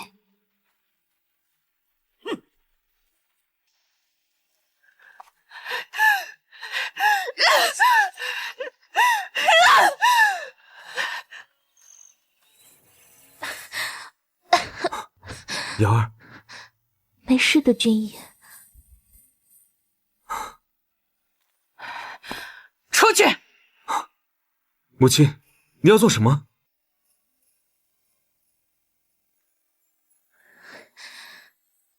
君逸，母亲定是与我有话要说。没事的，你先出去吧。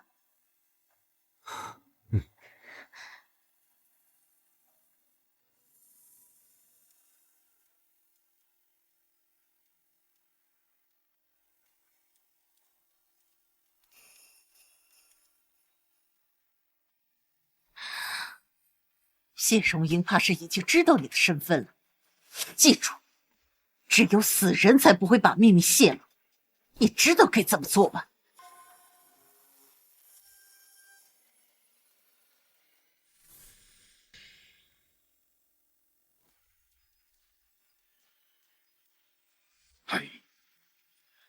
现在可以解释为何对秦俊义娶平妻如此平静了吗？爹，女儿嫁过去才知道，秦俊义一直在外面养了个外室，而且秦家让女儿操持家务，当家做主，也是为了让女儿填补亏空。初到永义侯府，钟馗之事就落在了女儿头上。若是女儿办不到的事情，为了在侯府站稳脚跟，女儿也会想办法办到。差了银子，就找爹您来想办法。混账！当初蒋氏上门，我多多少少知晓他的一点小心思，没想到他却如此贪婪。哼！你怎么想的？爹放心，女儿自有打算。秦俊义可是把外室弄进了侯府，还当平妻。哎呀，你二叔和四叔要是知道我给你定了门婚事，还把你弄进了泥潭，也会痛骂我为了利益牺牲了你。放心吧，爹，女儿受的这些委屈不会白受。哎呀，和离太便宜秦家，他们总得付出代价。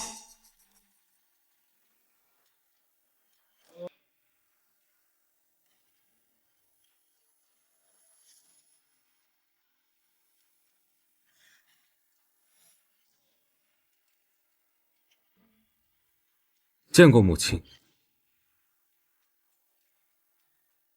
君逸，过2日大娘娘设宴给魏王殿下选妃，你去把荣英接回来。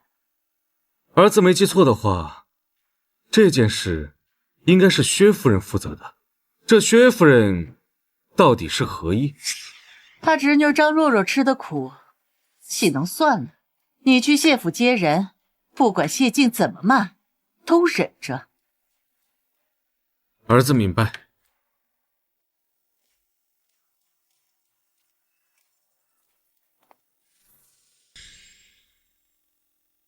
哎，都是你做的孽，才让蓉儿遭这个罪。事已至此，唯有和离才是上策。和离？蓉儿日后如何在汴京立足？哎呀，蓉儿，你到底是怎么想的？我不和离。若是因为秦俊义娶平妻就和离，那日后谢家姑娘都要背上善妒的骂名。爹明白你的心思，但侯府险恶呀。爹，你就放心吧，给女儿一些时间，再相信女儿一回。老太太，主君，小侯爷来接姑娘了。哼，让他进来。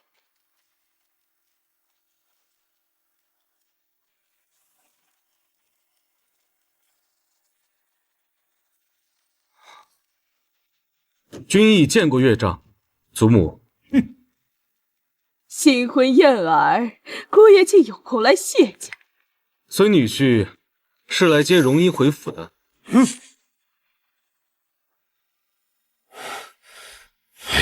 荣英，你决定好了。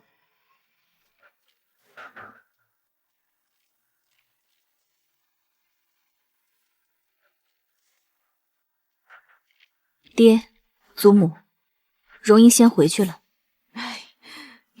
去吧，照顾好自己。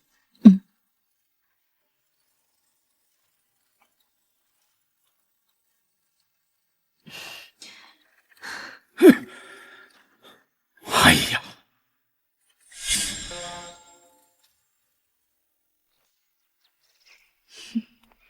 你笑什么？我笑小侯爷心里厌恶我，却还得亲自来接我。过几日大娘娘寿宴，你需随我同去。魏王选妃，母亲这次让我接你回来，是希望你能够放下芥蒂。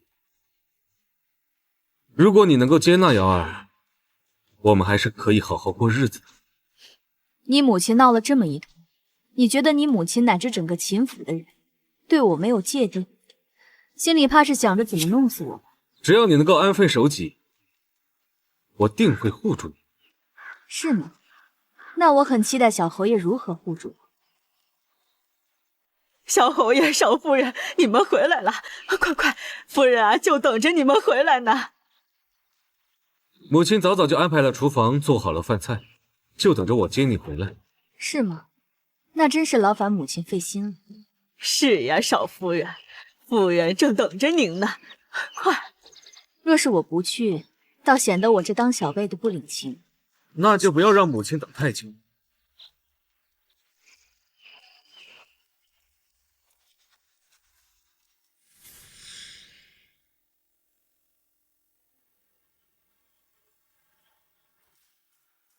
夫人，小侯爷和少夫人到了。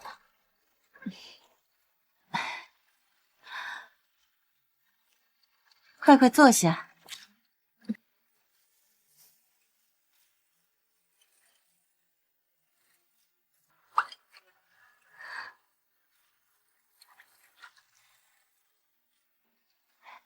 快尝尝，看合不合口味。啊，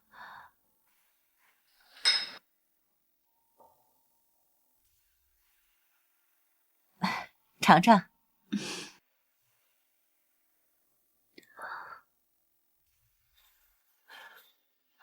君玉也尝尝。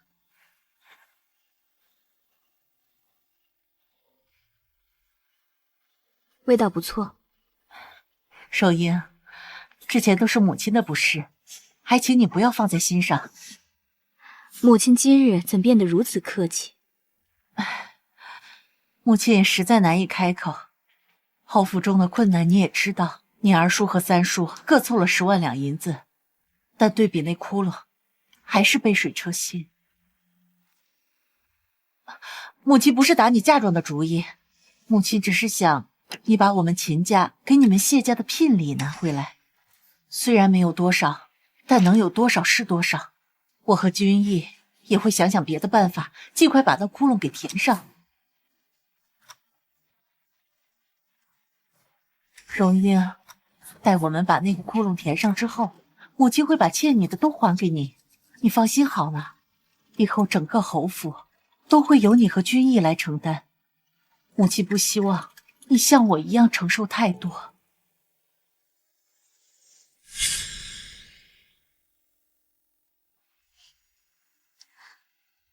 母亲都这般说了，儿媳等下就让人清理一下当初的聘礼单，如数还给母亲。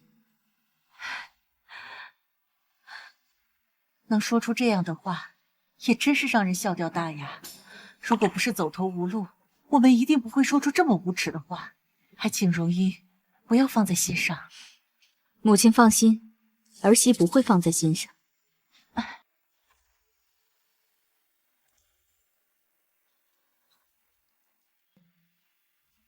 儿媳用好了，东院应该还有事等着儿媳去处理，先回去了。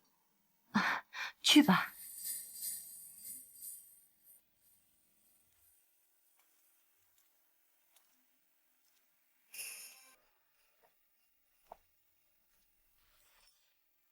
母亲，这聘礼要回来，是不是也太……闭嘴！我们秦家给的聘礼，虽然不如他谢家的嫁妆多，但也不差。他谢家能把嫁妆抬回去，我把聘礼要回来怎么了？可这要是传出去，外人该如何看我们秦家？怎么，你还嫌丢人？你当初执意要娶上官瑶进门的时候，可曾想过整个汴京城会如何看待秦家？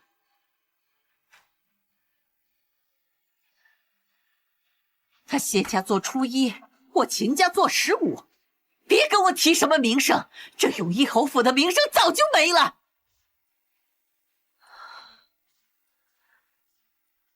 你跟荣英提桃花宴的事情了吗？那就行。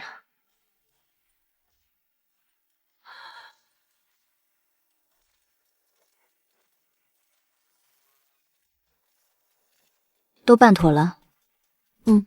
清单交给了蒋氏，那些聘礼也都是从侯府正门抬进来的，这会儿怕是整个府内都传开了。很好。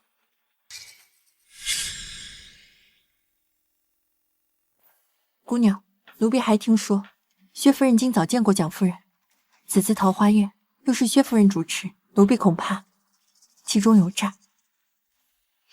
不急，去打听一下，在开宝寺伺候张若若的侍女，她在不在英国公府？不管是打死还是发卖，都给我打听清楚。是。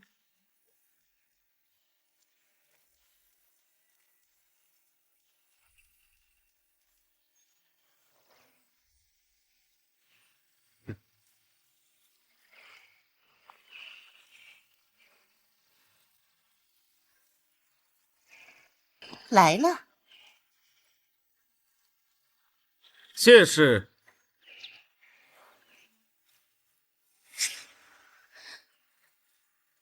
请注意你的身份，离我那么远干什么？生怕别人不知道我在冷落你吗？过来。小侯爷今日真是羡煞旁人啊，2位妻子半左右。你不要胡言乱语。我看小侯爷还是多陪陪上官妹妹吧，毕竟刚没了孩子。我就不打扰小侯爷和上官妹妹相处了。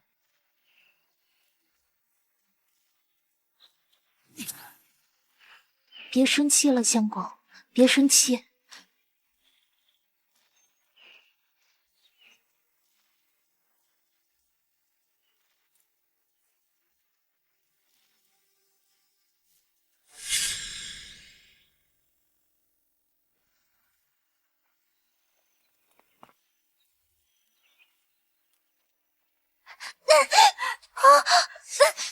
奴婢不是故意的，贵人饶命。没事吧？你走路不看人的吗？奴婢不是故意的。无妨，先去更衣吧。贵人请随奴婢来。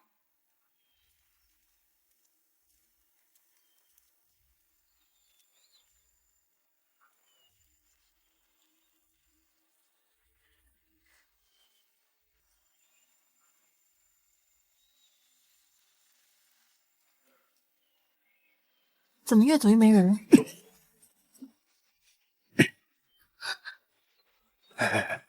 不好意思，少夫人，我家走的有阻。你要干什么？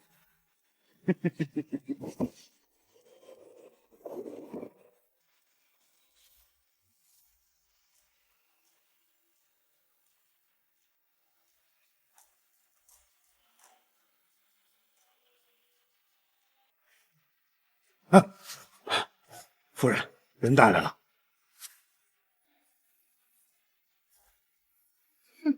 安排的利落点，剩下的交给我。是，那他的丫鬟该怎么办？这还用我教你？尽快安排好。是。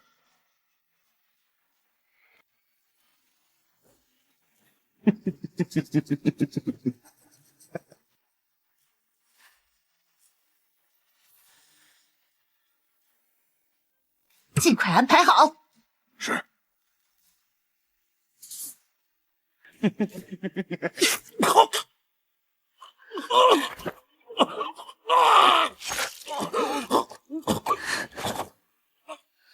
你这个女人！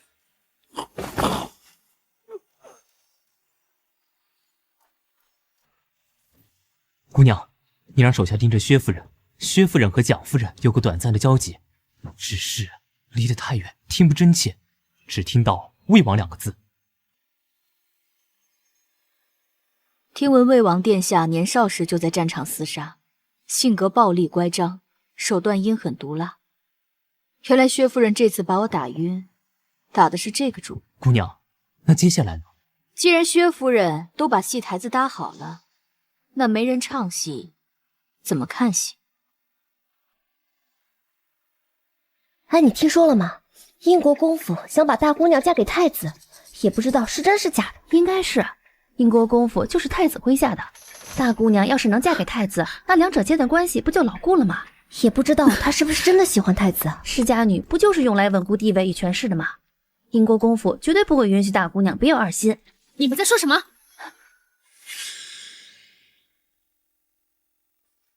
你们在说什么？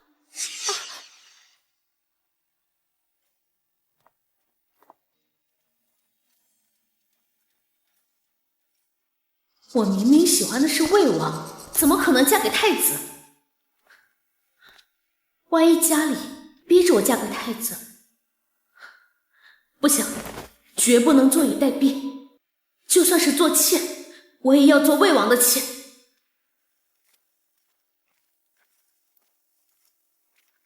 蒋夫人不用客气，今儿个咱们就静候佳音。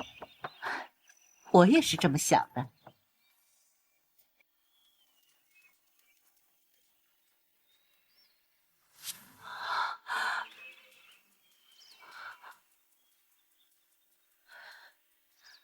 到底发生了什么事情？外面传着少夫人与魏王私会。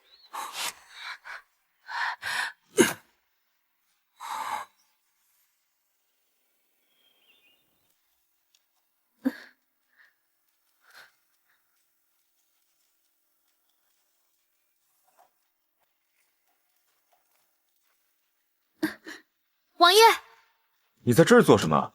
张姑娘，你多次接近王爷，现在有孤身一人在王爷的房中，成何体统？被人知道你名声还要不要？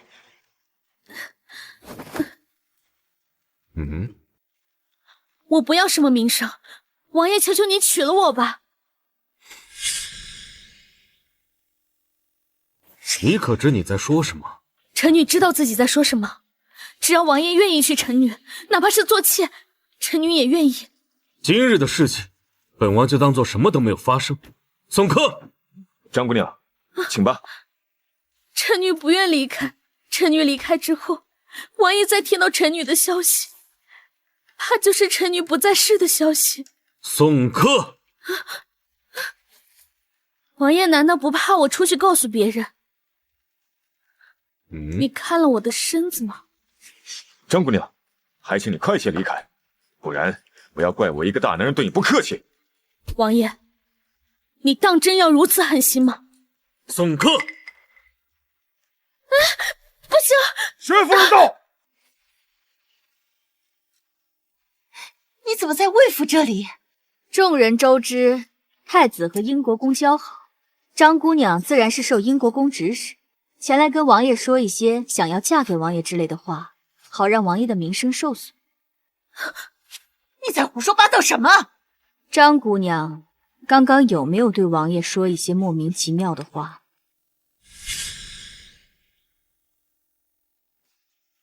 张姑娘刚刚有没有对王爷说一些莫名其妙的话？若若应该是走错了地方，打扰到了王爷，真是抱歉。快给王爷道歉，说你不小心误闯进来的。薛夫人真会说笑，这前院到后院的距离，可不像是一不小心就会误闯的。谢氏，你应该知道名声对一个姑娘来说有多重要。你不了解事情的真相，就往我们家泼脏水，这又是何意？还不赶快住口！这儿没你说话的份儿。君逸，还不把你媳妇儿带下去！张姑娘刚才确实对本王说了一些莫名其妙的话，但是本王念在她是一介女流之辈的份上，本王就不将张姑娘对本王说的话公之于众了。你刚刚想说些什么？刚刚我在后院恰巧碰见了张大姑娘和两位丫鬟对话，言辞之意是太子和英国公交好，所以张大姑娘要为太子分忧，这才……够了，讲话要讲证据。进来吧。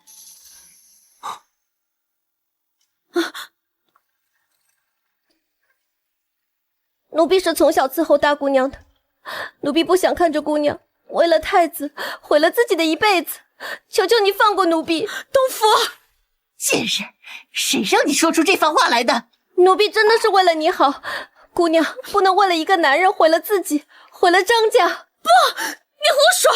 我不喜欢太子，我喜欢的是魏王。不，你胡说！我不喜欢太子，我喜欢的是魏王。你要不要脸？对，我就是不要脸。来人，把大姑娘带下去。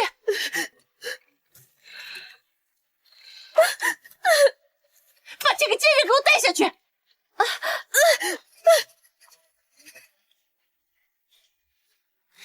殿下，多有打扰，回去我一定好好管教他。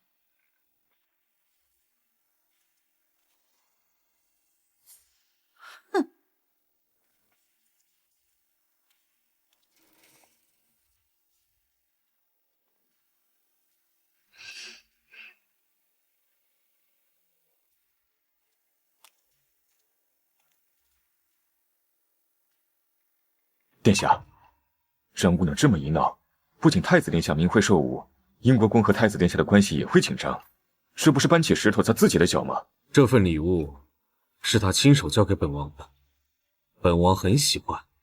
殿下说的是什么意思？薛夫人原本要设计的人是谢荣英，就像上次在寺庙一样，他们反被设计不说，还暗中帮本王解决了英国公的这个麻烦。这倒是。去书房将本王给谢荣英准备的礼物拿出来，你亲手交给他。既然本王收了他的礼物，自然要回你。是。他会是一把好刀。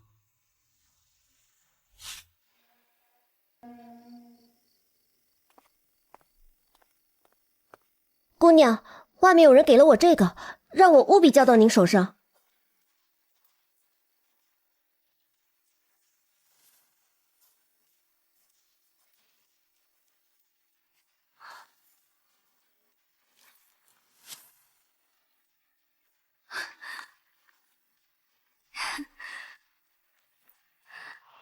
去把账簿拿来，还有那幅画像也一并拿出。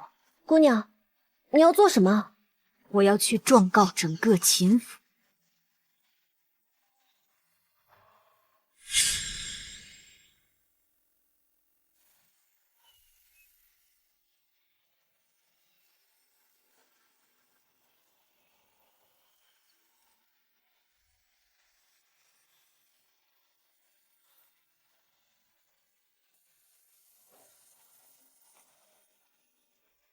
姑娘，现在证据确凿，为何不等合力后再敲鼓？这样您还是谢家人，可现在，即使你把整个秦家状告，你自己也不能独善其身。我要是此时合离，可能会被秦家人反咬一口，有可能会连累谢家。但现在不同，我以秦家人的身份状告秦府，赌伤我所有，那秦家一定会受到惩罚。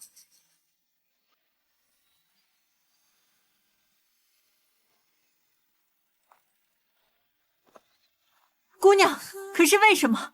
您为何执意如此啊？就这么恨秦家人？我要的是公道，我要为前世的自己讨一个公道。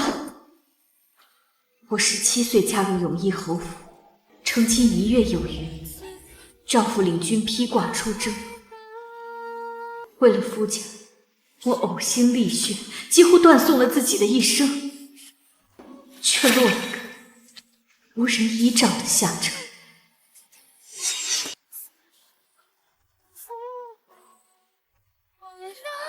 简直是胡闹！过上了你想要的日子，和你的良人相伴一生，你现在又带着妻儿回来，你把荣英置于何地呀？他不是已经快要死了吗？我们两家成婚本来就是为了利益，你谢家也拿了好处，别装无辜。是吗？你秦俊义和良人间谍情深，琴瑟和鸣。我呢，我就活该断子绝孙，孤零零等死，凭什么？记住，别给我机会，我会弄死所有让我不好过的人。不是重活一世，事情就这么算了。既然重生，那就和秦家人不死不休。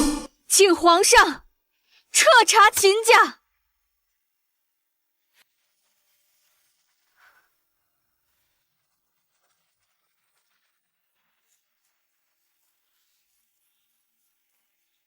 谢荣因接旨。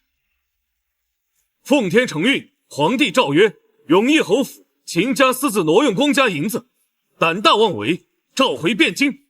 蒋氏私自放印子钱，行为恶劣。秦君义取罪臣之女上官瑶，膝下瞒上。秦家剥夺永义侯封号，押入大牢，听候审问。谢荣英大义灭亲，功过相抵，特令秦谢两家和离，往后婚嫁无受影响。钦此。谢皇上隆恩。